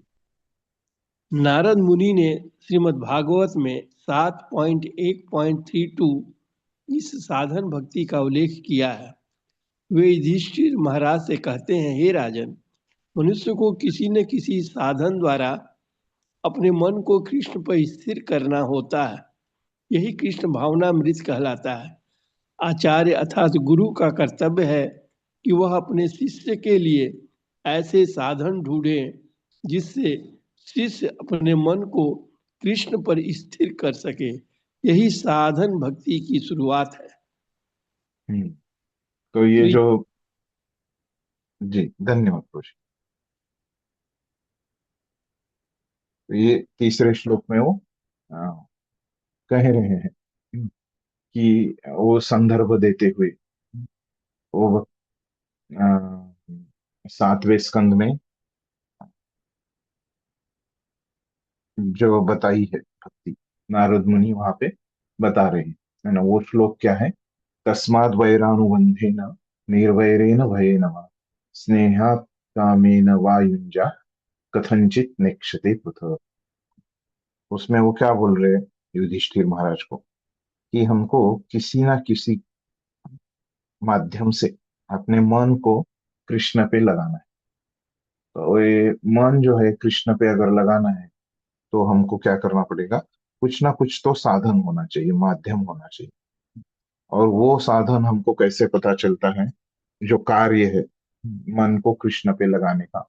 यहाँ पे एक बात प्रभुपाद ने यहाँ पे बताई है कि क्या कि गुरु के उपदेशों में, है ना, गुरु का जिम्मेदारी होता है कि वो अपने शिष्यों का जो मन है वो भगवान कृष्ण में लगाए।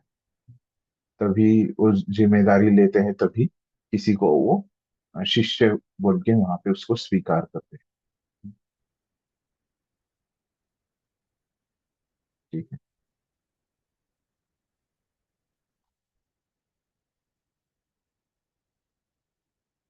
अगला परिच्छेद पढ़िए। 1 से 45 में है कोई?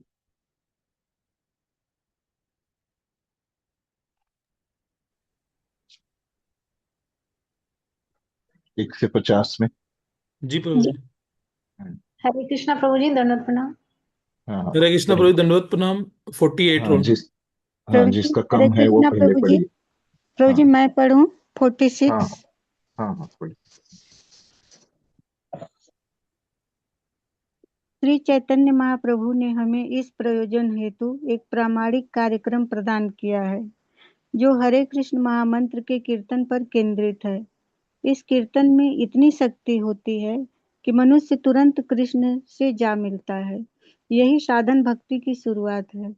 मनुष्य को एन केन प्रकारेण अपना मन कृष्ण पर स्थिर करना है।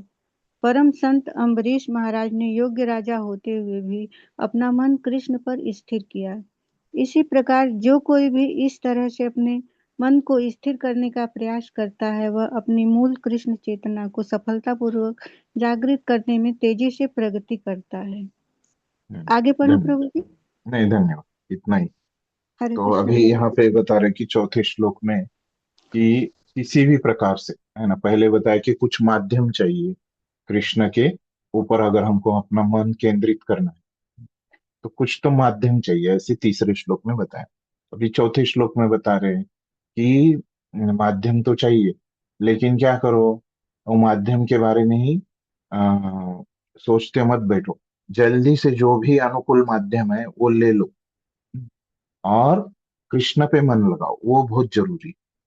जो भी माध्यम आपके पास उपलब्ध है उस माध्यम से कृष्ण पे मन लगाना बहुत आवश्यक है। तो यहाँ पे अभी इस प्रकार से वो श्लोक है उसके ऊपर वो भी बोल रहे कि प्रभुपाद बोल रहे कि चैतन्य महाप्रभु ने तो हमें हमें इस प्रयोजन हेतु, प्रयोजन क्या है, कृष्ण पे मन लगाना, तो उसके लिए हमको एक कार्यक्रम दिया है।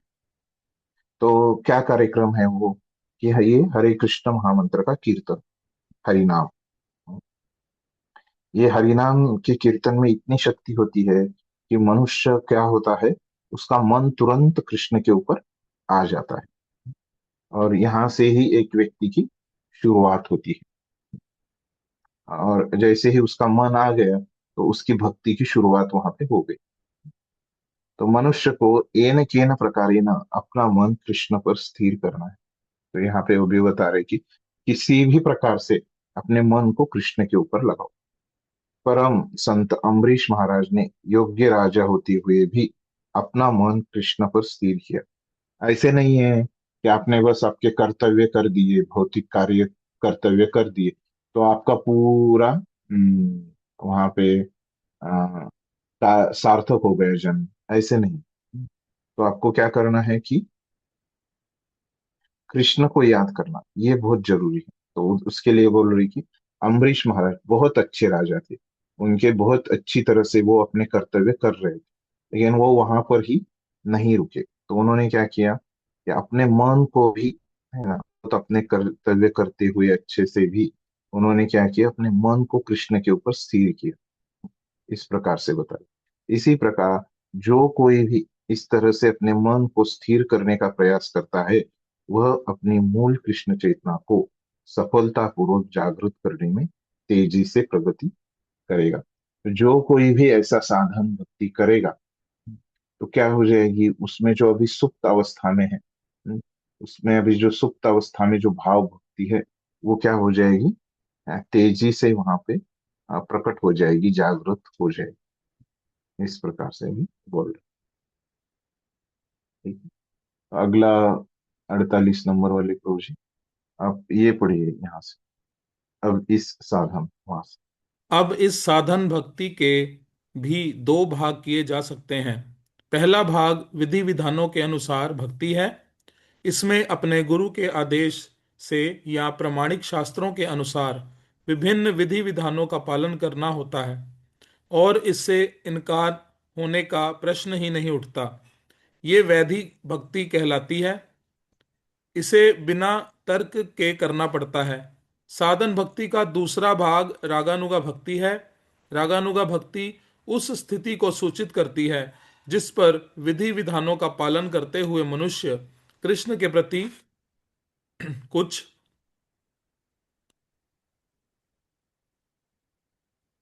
अधिक अनुरक्त हो जाता है और प्रकृति सहज प्रेम के कारण भक्ति करता है।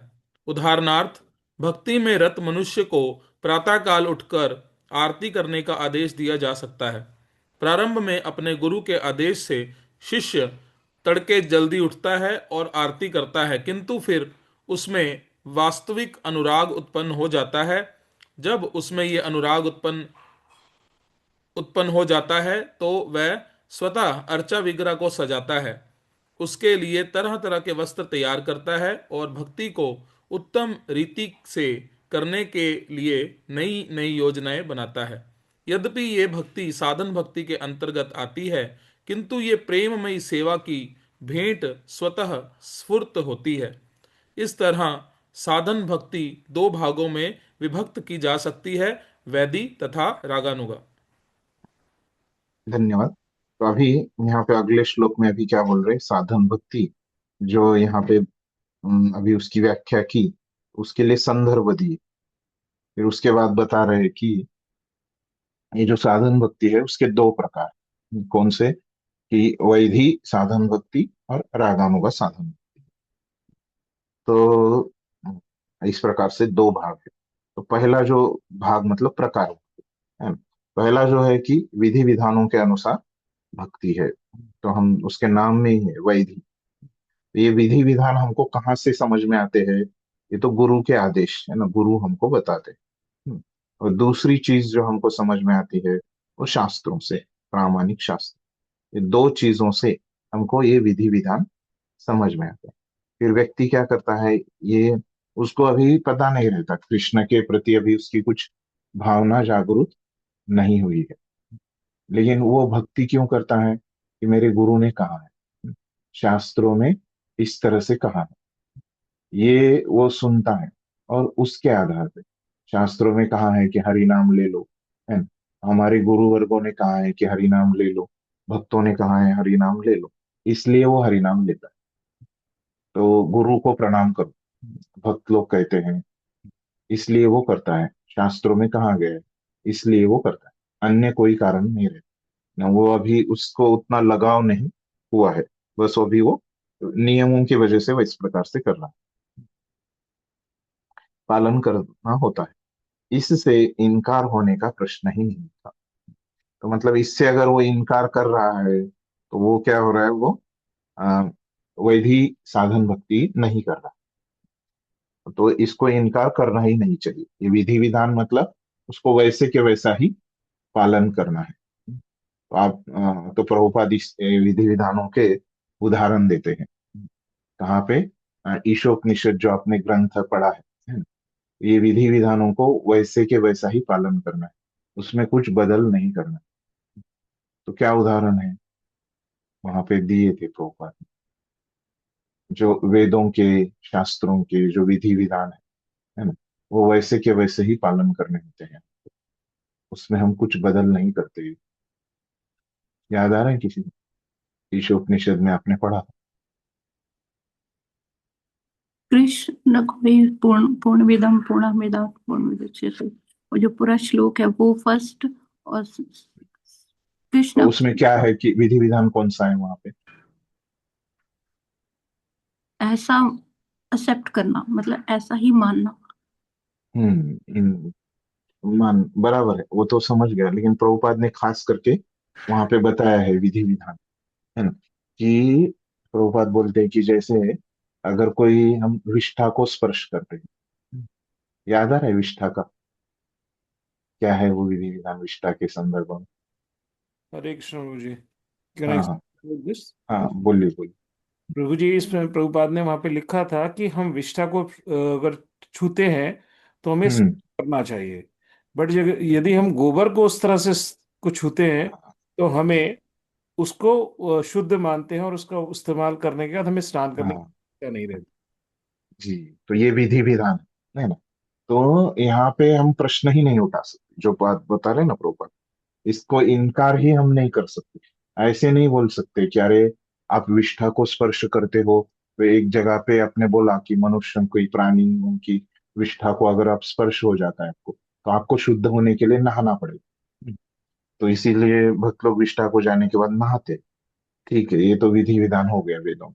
इन दूसरी तरफ बोलते हो कि वही विष्ठा है, गाय की विष्ठा है, तो उसको पूजा में इस्तेमाल करते हैं, भगवान की इसमें शुद्ध होने के लिए उसका इस्तेमाल करते हैं। गोमूत्र का, है ना, गोबर का। तो इसमें आप तर्क नहीं लगा सकते, इस पे आप प्रश्न नहीं उठा सकते। तो ये बात बताए, तो ये जो विधि विधान यहाँ पे बताए हैं शास्त्रों में, उसके ऊपर आप सवाल नहीं पूछ सकते। वो वैसे के वैसे आपको लेने हैं। जो नियम है वो वैसे के वैसे, विधि विधान मतलब नियम। और एक उदाहरण बताया तुमने, प्रभुपाद ने वहां पे ईशोपनिषद में। तो क्या बोलते हैं कि अगर हम किसी को जो ये कोई मर गया, है ना, तो उसकी जो अंत्य विधि है, तो उसमें अगर हम जाते हैं तो वो मृतदेह को हम स्पर्श करते हैं, तो हम क्या करते हैं? नहा लेते हैं शुद्ध होने के लिए। और फिर क्या करते हैं? वो जो शंख है, तो भगवान के पूजा में हम इस्तेमाल करते हैं। तो वो क्या है? शंख एक प्राणी की हड्डी है, इस प्रकार से बोलते हैं। तो वो हड्डी को तो वहां पे स्पर्श कर रहे हैं हम, वो तो भगवान की पूजा में हम बजाते हैं उस शंख को। लेकिन यहाँ पे किसी के अ, अंत्य विधि को अगर जाते हैं तो आके हम नहा लेते हैं। तो यहाँ पे ये नियम अलग है, इसको नियम को फिर हम इसके ऊपर प्रश्न खड़ा नहीं कर सकते। तो ये बात यहाँ पे बता, ये विधि के ऊपर हम कुछ प्रश्न नहीं उठा सकते। ये वैधि भक्ति उसी को बोलते हैं। इसे बिना तर्क करना पड़ता है, इसमें तर्क कुछ कर नहीं सकते। बिना तर्क इसका स्वीकार करना पड़ेगा। साधन भक्ति, तो ये तो हो गया पहला भाग, उसका नाम क्या है? वैधि साधन। तो दूसरा भाग बता रहे वो क्या है? रागानुगा। रागानुगा भक्ति। तो रागानुगा भक्ति उस स्थिति को सूचित करती है जिस पर विधि विधानों का पालन करते हुए मनुष्य कृष्ण के प्रति, अभी पहला भाग तो उसने किया, पहला प्रकार किया, तो क्या होता है, ये विधि विधानों का लंबे समय तक अगर कोई अभ्यास करेगा, उसका पालन करेगा, तो क्या हो जाएगा, उसको एक आकर्षण उत्पन्न होगा भगवान के प्रति। तो जब वो आकर्षण, मतलब उसी को क्या बोला है, राग, भगवान से उसका एक संबंध, आकर्षण उत्पन्न होगा, उसको राग कहा।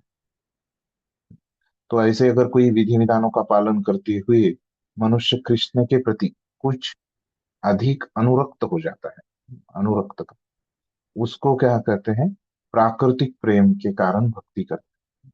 तो अभी उसका एक भगवान के प्रति आकर्षण निर्माण हो गया, अनुरक्त हो गया, एक राग उसका उत्पन्न हो गया भगवान के प्रति। तो ये राग उत्पन्न होने के अभी उसको बताना नहीं पड़ता। अभी पहले क्या हो रहा था, विधि विधानों के द्वारा उसको गुरु को बताना पड़ रहा था, शास्त्रों के विधि विधान उससे वो भक्ति कर रहा था। अभी वो भक्ति क्या करेगा, उसको एक अनुराग, उसको अच्छा लगने लगा। तो अभी उदाहरण दे रहे कैसे, कैसे ये होता है, वैधि से व्यक्ति रागानुगा में कैसे चला जाता है, वो बता रहे कि भक्ति में रत मनुष्य को प्रातः काल उठकर आरती करने का आदेश दिया जा सकता है। तो शुरू शुरू में हमको नियम से बताया जाएगा। अभी सुबह की नींद, अभी तो ठंडी में तो बहुत मुश्किल होता है सुबह उठना, है ना? तो लेकिन शुरू में एक भक्त को बताया जाता है कि आप सुबह उठिए जल्दी और नहा के आप मंगल आरती को जाइए। तो ऐसे उसको आदेश दिया जाता है, उसका हाजिरी लिया जाता है, अटेंडेंस लिया जाता है। लेकिन फिर क्या होता है, प्रारंभ में गुरु उसको इस प्रकार के बताते हैं कि फिर वो गुरु बोल रहे इसलिए वो जल्दी उठता है, आरती करता है। फिर क्या होता है, उसमें वास्तविक अनुराग उत्पन्न हो जाता है, फिर उसको ज्यादा वो गुरु ने बताने की जरूरत नहीं पड़ती। जब उसमें यह अनुराग उत्पन्न हो जाता है तो वह स्वतः अर्चा विग्रह को सजाता है। तो सुबह उठ के वो घर में सजाएगा और भक्ति करेगा। उसके लिए तरह तरह के वस्त्र तैयार करता है और भक्ति को उत्तम रीति से करने के लिए नई नई योजनाएं बनाता है। तो खुद से एक बार उसको बोल दिया, एक बार उसको वो राग आ गया, है ना, एक उसको वो रुचि आ गई, अनुरक्त हो गया वो, फिर उसको कुछ बताना नहीं पड़ता।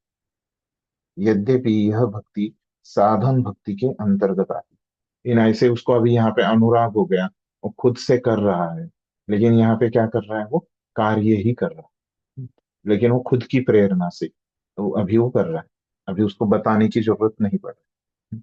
अभी उसका जो आकर्षण अनुराग एक उत्पन्न हो गया भगवान से, उसके आधार पे वो कर रहा है। तो लेकिन वो कार्य ही कर रहा है, साधन ही इस्तेमाल कर रहा है, तो इसीलिए ये भी साधन भक्ति में आता है। किंतु यह प्रेमामयी सेवा की भेंट स्वतः स्फूर्त होती है।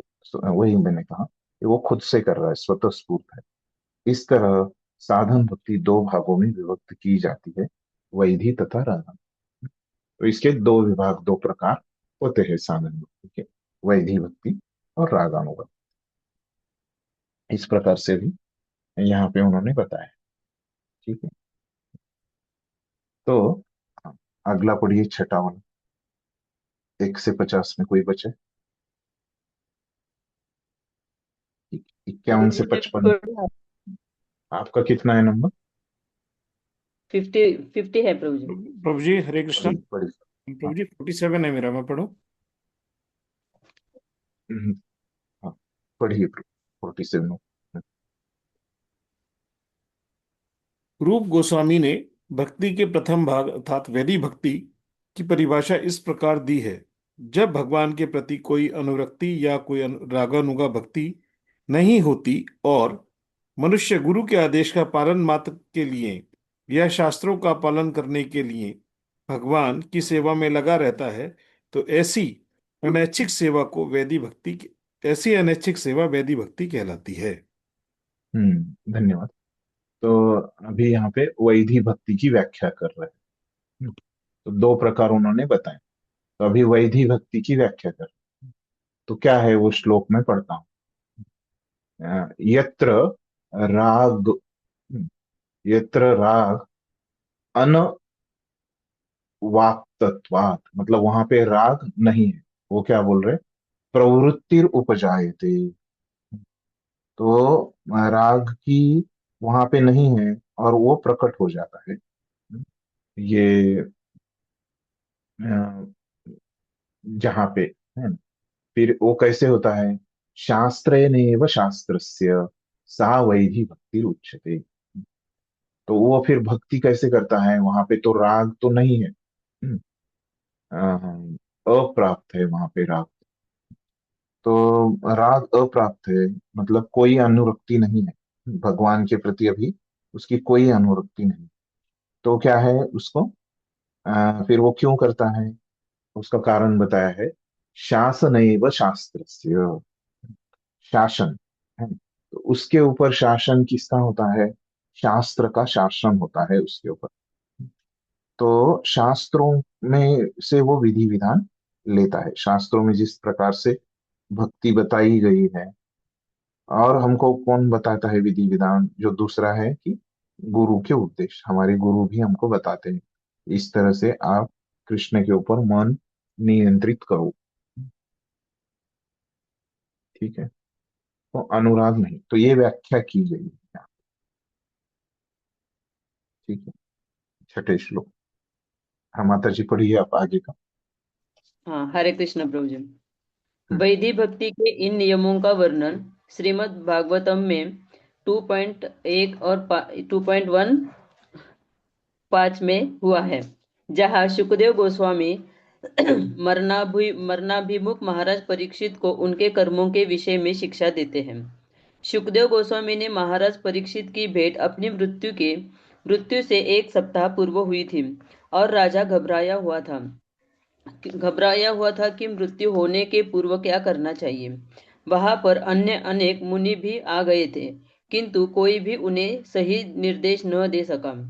तब सुखदेव गोस्वामी ने उन्हें यह निर्देश दिया, हे राजन, यदि आप अगले सप्ताह निर्भीक होकर मृत्यु का सामना करना चाहते हैं, मृत्यु के समय वास्तव में सभी लोग भयभीत रहते हैं, तो आपको चाहिए कि अविलंब ईश्वर का श्रवण कीर्तन तथा स्मरण शुरू कर दे। यदि कोई हरे कृष्ण का कीर्तन और श्रवण करे तथा भगवान कृष्ण का सदैव स्मरण करे तो वह किसी भी क्षण आने वाली मृत्यु से निडर रह सकेगा। पढ़िए पढ़िए आगे। हरे कृष्ण जी। मैं बताता और हूँ आगे कब पढ़ू रुकना। प्रभु जी? हाँ पढ़िए, मैं बताता हूँ कब रुकना। सुखदेव गोस्वामी कहते हैं कि भगवान श्री कृष्ण ही है, इसलिए वे संस्तुति करते हैं कि मनुष्य को सदैव कृष्ण के विषय में श्रवण करना चाहिए। वे यह नहीं कहते कि देवताओं का श्रवण और कीर्तन किया जाए। मायावादियों का कहना है कि मनुष्य चाहे कृष्ण के नाम का कीर्तन करे या देवताओं के नाम का, परिणाम एक जैसा होगा, लेकिन वास्तविकता यह नहीं है। श्रीमद् भागवत के प्रामाणिक कथन के अनुसार मनुष्य को एकमात्र भगवान विष्णु कृष्ण का श्रवण तथा कीर्तन करना चाहिए। अतएव सुखदेव गोस्वामी ने परीक्षित महाराज को राय दी कि मृत्यु से निडर बनने के लिए मनुष्य को सभी प्रकार से भगवान कृष्ण का श्रवण कीर्तन तथा स्मरण करना चाहिए। वे यह भी बताते हैं कि भगवान सर्वात्मा है। सर्वात्मा का अर्थ है हर एक का परमात्मा। कृष्ण को ईश्वर अर्थात परम नियंता भी कहा गया है, जो हर एक के हृदय में स्थित है। इसलिए यदि हम किसी तरह से कृष्ण के प्रति अनुरक्त हो ले तो वे हमें समस्त संकटों से मुक्त कर देंगे। भगवत गीता में कहा गया है कि जो कोई भगवत भक्त बनना चाहता है वह कभी विनष्ट नहीं होता, किंतु अन्य लोग सदैव विनष्ट होते हैं। विनष्ट का अर्थ है कि मनुष्य का जीवन पाकर व्यक्ति जन्म तथा मृत्यु के पाश से बाहर नहीं निकल पाता और इस तरह वह अपना सुनहरा अवसर खो देता है। ऐसा व्यक्ति यह नहीं जान पाता कि प्रकृति उसे कहाँ फेंक दे रही है। और पढ़ू प्रभु जी आगे। हाँ हाँ। मान लीजिए कि मनुष्य अपने इस मानव जीवन में कृष्ण भावनामृत का विकास नहीं कर पाता, तब वह जन्म मृत्यु के चक्र में फेंक दिया जाएगा, जिसमें जीवन की 84 लाख योनियां होती हैं, और इस तरह उसका आध्यात्मिक स्वरूप खो जाएगा। उसे यह ज्ञात नहीं रहता कि वह वृक्ष बनेगा या पशु, पक्षी अथवा अन्य ऐसा ही कुछ, क्योंकि जीवन की अनेक योनियां होती हैं। मूल कृष्ण भावनामृत को जागृत करने के लिए श्रील रूप गोस्वामी संस्तुत करते हैं कि हमें गंभीरता पूर्वक अपने मनों को किसी न किसी तरह कृष्ण में लगाकर मृत्यु से निडर बनना चाहिए। मृत्यु के बाद हमें अपना गंतव्य नहीं ज्ञात होता, क्योंकि हम पूरी तरह प्रकृति के नियमों के वशीभूत होते हैं। एकमात्र भगवान कृष्ण ही प्रकृति के नियमों के नियामक हैं। अतएव यदि हम गंभीरता पूर्वक कृष्ण की शरण में जाते हैं तो हमें अनेकानेक योनियों में वापस फेंके जाने का भय नहीं रह जाता। जैसा कि श्रीमद् भगवद गीता में पुष्टि हुई है, निष्ठावान भक्त को निश्चित रूप से कृष्ण के धाम में भेज दिया जाएगा। धन्यवाद। हरे तो देखिए, अभी वैधि भक्ति की उन्होंने व्याख्या की है। क्या है वैधि भक्ति की व्याख्या, कोई बताएगा? आपके शब्दों में बताइए, क्या समझ में आया? वैधि भक्ति मतलब क्या है? हरे कृष्ण प्रभु जी, दंडवत प्रणाम जी। वैदिक भक्ति का अर्थ यहाँ पे ये निकलता है कि अभी हम पूर्ण तरह से भगवान की भक्ति में अनुरक्त नहीं हुए हैं। हम सिर्फ नियमों का पालन कर रहे हैं, सो दैट कि कोई अपराध ना हो। एक तरीके से गुरु ने आदेश दिया है, ये शास्त्रों ने कोई आदेश दिया है, हम उनको पालन कर रहे हैं। जी, तक धन्यवाद। आसक्ति डेवलप नहीं हुई है भगवान के प्रति, उसको वैदिक तो भक्ति। इस प्रकार से, हाँ, तो अभी ये जो व्याख्या की है ना, रूप गोस्वामी ने इस प्रकार से व्याख्या की, तो वो शास्त्रों का कौन सा श्लोक देख के उन्होंने इस प्रकार से व्याख्या की, अभी उसका संदर्भ दे रहे हो उस व्याख्या के। तो वो क्या बोल रहे कि श्रीमद् भागवत में एक श्लोक बताया गया। वो क्या है श्लोक? दूसरे स्कंद का पहला अध्याय 5वां श्लोक है। तो उसमें क्या बोल रहे हैं सुखदेव गोस्वामी? वो किसको बोल रहे हैं कि मरणाभिमुख परीक्षित महाराज को वो श्लोक बोल रहे हैं। तो उस श्लोक में वो कह रहे हैं, क्या कह रहे हैं? अभी यहाँ पे बीच में प्रभुपाद ने थोड़ा पार्श्वभूमि दिया है। पार्श्वभूमि में क्या बता रहे हैं कि वो बता रहे कि जो परीक्षित महाराज है वो 7 दिनों बाद मरने वाले थे, और इसके लिए तो उन्होंने प्रश्न ही ऐसे पूछा। तो क्या प्रश्न पूछते हैं वो? पहले अध्याय के, सॉरी, पहले स्कंद के अंत में 19वें अध्याय में वो प्रश्न पूछते हैं, है ना, कि जो व्यक्ति मरने वाला है ना, उसने क्या करना चाहिए? तो इसके बारे में मुझे बताइए, अभी मैं 7 दिन में मरने वाला हूँ। तो उत्तर में वो क्या, सुखदेव गोस्वामी क्या बोल रहे हैं कि यदि आप अगले सप्ताह निर्भीक होकर मृत्यु का सामना करना चाहते हैं, तो अगले 7 दिनों में के बाद अगर आप मरने वाले हैं, तो क्या है, मृत्यु के समय तो हम सब भयभीत होते हैं। तो आपको क्या करना चाहिए? बिना देरी के, अविलंब के आपको क्या करना चाहिए? श्रवण कीर्तन तथा स्मरण शुरू कर दे। तो अभी यहाँ पे क्या हो रहा है? सुखदेव गोस्वामी जो अभी बोल रहे हैं, उनको क्या करने को बोल रहे हैं? भगवान के बारे में श्रवण कीर्तन और स्मरण करो। मतलब ये क्या है? भक्ति करो। लेकिन क्यों है, इस भक्ति का उद्देश्य क्या है? कि अभी उनको यहाँ पे कुछ अनुरक्ति नहीं है, क्योंकि अभी क्या है, उनको बस भय से वो बचना है। देखिए, भय से बचने के लिए तरीका क्या बताया है शास्त्रों में? कि आप भगवान के नामों का श्रवण कीर्तन और स्मरण करो, ऐसे शास्त्रों से उन्होंने बताया, सुखदेव गोस्वामी ने। तो यहाँ पे अभी उनको अनुरक्ति नहीं है। तो बस वो शास्त्रों का जो वचन है, उन्होंने उनके जो गुरु है उनसे वो श्रवण कर रहे थे, वो उनके गुरु से उन्होंने देखा, और वो वहां पे श्रवण कर रहे, अगले 7 दिन उन्होंने श्रवण किया। तो यहाँ पे कुछ उनको अनुरक्ति नहीं, अनुराग नहीं, ये हमको समझ में आ रहा है। बस उन्होंने सुन के सुखदेव गोस्वामी से ये करना चाहिए, उनके लिए ये कर्तव्य है। तो ऐसे एक कर्तव्य के रूप में वो उन्होंने किया, इस श्लोक से समझ में आता है। तो आगे बोल रहे कि यदि कोई हरे कृष्ण का कीर्तन और श्रवण करे तथा भगवान कृष्ण का सदैव स्मरण करे, वह किसी भी क्षण आने वाली मृत्यु से निडर रह सके। तो अगर हम मृत्यु से निडर रहना चाहते हैं, तो मृत्यु का डर अगर हम निकालना चाहते हैं, तो हमको क्या करना पड़ेगा? कृष्ण के नामों का स्मरण, सॉरी, कृष्ण को नामों को सुनना पड़ेगा और भगवान के बारे में स्मरण करना पड़ेगा। तो हम तुरंत मृत्यु से का जो डर है वो निकल जाएगा हमसे। फिर आगे बता रहे कि सुखदेव गोस्वामी कहते हैं कि भगवान श्री कृष्ण ही है, इसलिए वे स्तुति करते हैं कि मनुष्य को सदैव कृष्ण के विषय में श्रवण करना चाहिए।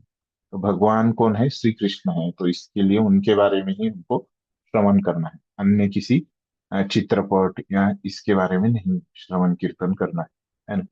क्रीड़ाएं, है ना, क्रिकेट के बारे में, इसमें नहीं। हमको क्या करना है कि कृष्ण के बारे में श्रवण और कीर्तन करना।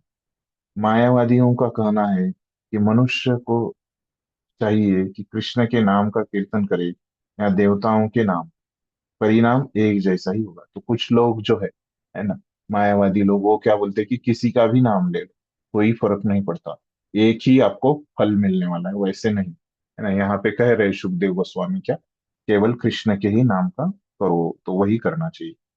लेकिन वास्तविकता ये नहीं है, सच्चाई ये नहीं। श्रीमद् भागवतम के प्रामाणिक कथन के अनुसार मनुष्य को विष्णु कृष्ण का ही करना चाहिए, अन्य किसी का नहीं। अन्य किसी मनुष्य का श्रवण कीर्तन नहीं करना चाहिए उसके बारे में। वही बात प्रभुपाद यहाँ पे बता। अतएव सुखदेव गोस्वामी ने महाराज परीक्षित को राय दी कि मृत्यु से निडर बनने के लिए मनुष्य को सभी प्रकार से भगवान कृष्ण का श्रवण कीर्तन तथा स्मरण करना चाहिए। वही बात यहाँ पे दोहराई। वे यह भी बताते हैं कि भगवान सर्वात्मा है। तो सर्वात्मा मतलब क्या? सर्व मतलब सब, है ना, सबके आत्मा मतलब क्या? परमात्मा, सबके शरीर में वो आगे बता रहे थे। सर्वात्मा का अर्थ है हर एक का परमात्मा। तो हर एक के शरीर में वो परमात्मा के रूप में। कृष्ण को ईश्वर अर्थात परम नियंता भी कहा गया है। तो वो परम नियंता भी है, सबके ऊपर वो नियंत्रित करते हैं, जो हर एक के हृदय में स्थित है और हमारे सबके हृदय में है। इसलिए यदि हम किसी तरह से कृष्ण के प्रति अनुरक्त हो ले, तो वे हमें समस्त संकटों में, सॉरी, समस्त संकटों से मुक्त कर दे। तो अगर हम अनुरक्त हो जाते हैं कृष्ण के ऊपर किसी भी प्रकार से, भले ही वो विधि विधानों की वजह से हो या अपने अनुराग की वजह से हो, नहीं, वो हमको तुरंत मुक्त कर देगी। भगवत गीता में कहा गया है कि जो कोई भगवत भक्त बन जाता है वह कभी विनष्ट नहीं होता। क्यों कहा गया है? हमने देखा, भक्ति शाश्वत है इसलिए। किंतु अन्य लोग सदैव विनष्ट होते रहते हैं। अन्य पद्धतियां हमने देखा कि जैसे ब्राह्मण का सुख वगैरह, वो क्या है? शाश्वत नहीं। विनष्ट का अर्थ है मनुष्य का जीवन पाकर व्यक्ति जन्म तथा मृत्यु के पाश में बाहर नहीं निकल पाता और किसी तरह वो अपना सुनहरा अवसर खो देता है। ऐसा व्यक्ति यह नहीं जान पाता कि प्रकृति उसे कहाँ फेंक दे रही है। तो अ, वो क्या है कि वो नहीं जान पाता, वो भक्त जो अन्य उसने प्रक्रिया, वो उनको क्या किया है, अपने जीवन में उतारा है, उसकी वजह से क्या होता है कि वो जन्म मृत्यु के चक्र से तो बाहर नहीं निकल पाता। और दूसरा क्या है कि वो जो उसने प्राप्त किया है, वो जो योगा पद्धति, तो वो उसको याद नहीं है। और क्या है कि ऐसा व्यक्ति यह नहीं जान पाता कि प्रकृति उसे कहाँ फेंक दे रही है। तो वो नहीं जान पाता कि वो किधर अगला जन्म वो उसका क्या हो, है ना। भक्ति करेंगे तो मनुष्य का ही जन्म मिले, इसका अर्थ। मान लीजिए कि मनुष्य अपने इस मानव जीवन में कृष्ण भावनामृत का विकास नहीं कर पाता, ये मनुष्य जीवन में हम पूरी तरह से भक्ति का विकास नहीं कर पाए, तब वह जन्म मृत्यु के चक्र में फेंक दिया जाएगा, जिसमें जीवन की 84 लाख योनियां होती हैं और इस तरह उसका आध्यात्मिक स्वरूप खो जाए,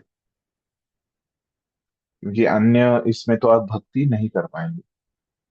उसे यह ज्ञात नहीं रहेगा कि वह वृक्ष बनेगा या पशु पक्षी अथवा अन्य ऐसा ही कुछ, क्योंकि जीवन की अन्य योनियां होती है। उसके कर्मों के हिसाब से उसको जो भी मिलना है वो मिलेगा, उसको याद नहीं रहे। मूल कृष्ण भावनामृत को जागृत करने के लिए श्रील रूप गोस्वामी संस्तुत करते हैं कि हमें गंभीरता पूर्वक अपने मनों को किसी न किसी तरह कृष्ण में लगाकर मृत्यु से निडर बनना चाहिए।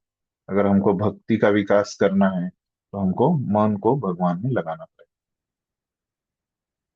तो मृत्यु के बाद हमें अपना गंतव्य ज्ञात नहीं होता, क्योंकि हम पूरी तरह प्रकृति के नियमों के वशीभूत होते हैं। मृत्यु के बाद क्या होगा हमको पता नहीं रहता। एकमात्र भगवान कृष्ण ही प्रकृति के नियमों के नियामक है, तो कृष्ण को ही ये सब चीजें पता होती। अतएव यदि हम गंभीरता पूर्वक कृष्ण की शरण में जाते हैं तो हमें अनेक अनेक योनियों में वापस फेंके जाने का भय नहीं रह जाता। अगर हम भक्ति करते हैं तो ये योनियों में नहीं फेंके जाएंगे। जैसा कि भगवद गीता में पुष्टि हुई है, निष्ठावान भक्त को निश्चित रूप से कृष्ण के धाम में भेज दिया जाएगा। तो जो भक्ति है, उस भक्त है, उसको निष्ठा है ना, भगवान के ऊपर श्रद्धा है, तो वो निश्चित ही भगवान के धाम जाएगा, पूरी भक्ति का विकास करेगा तो।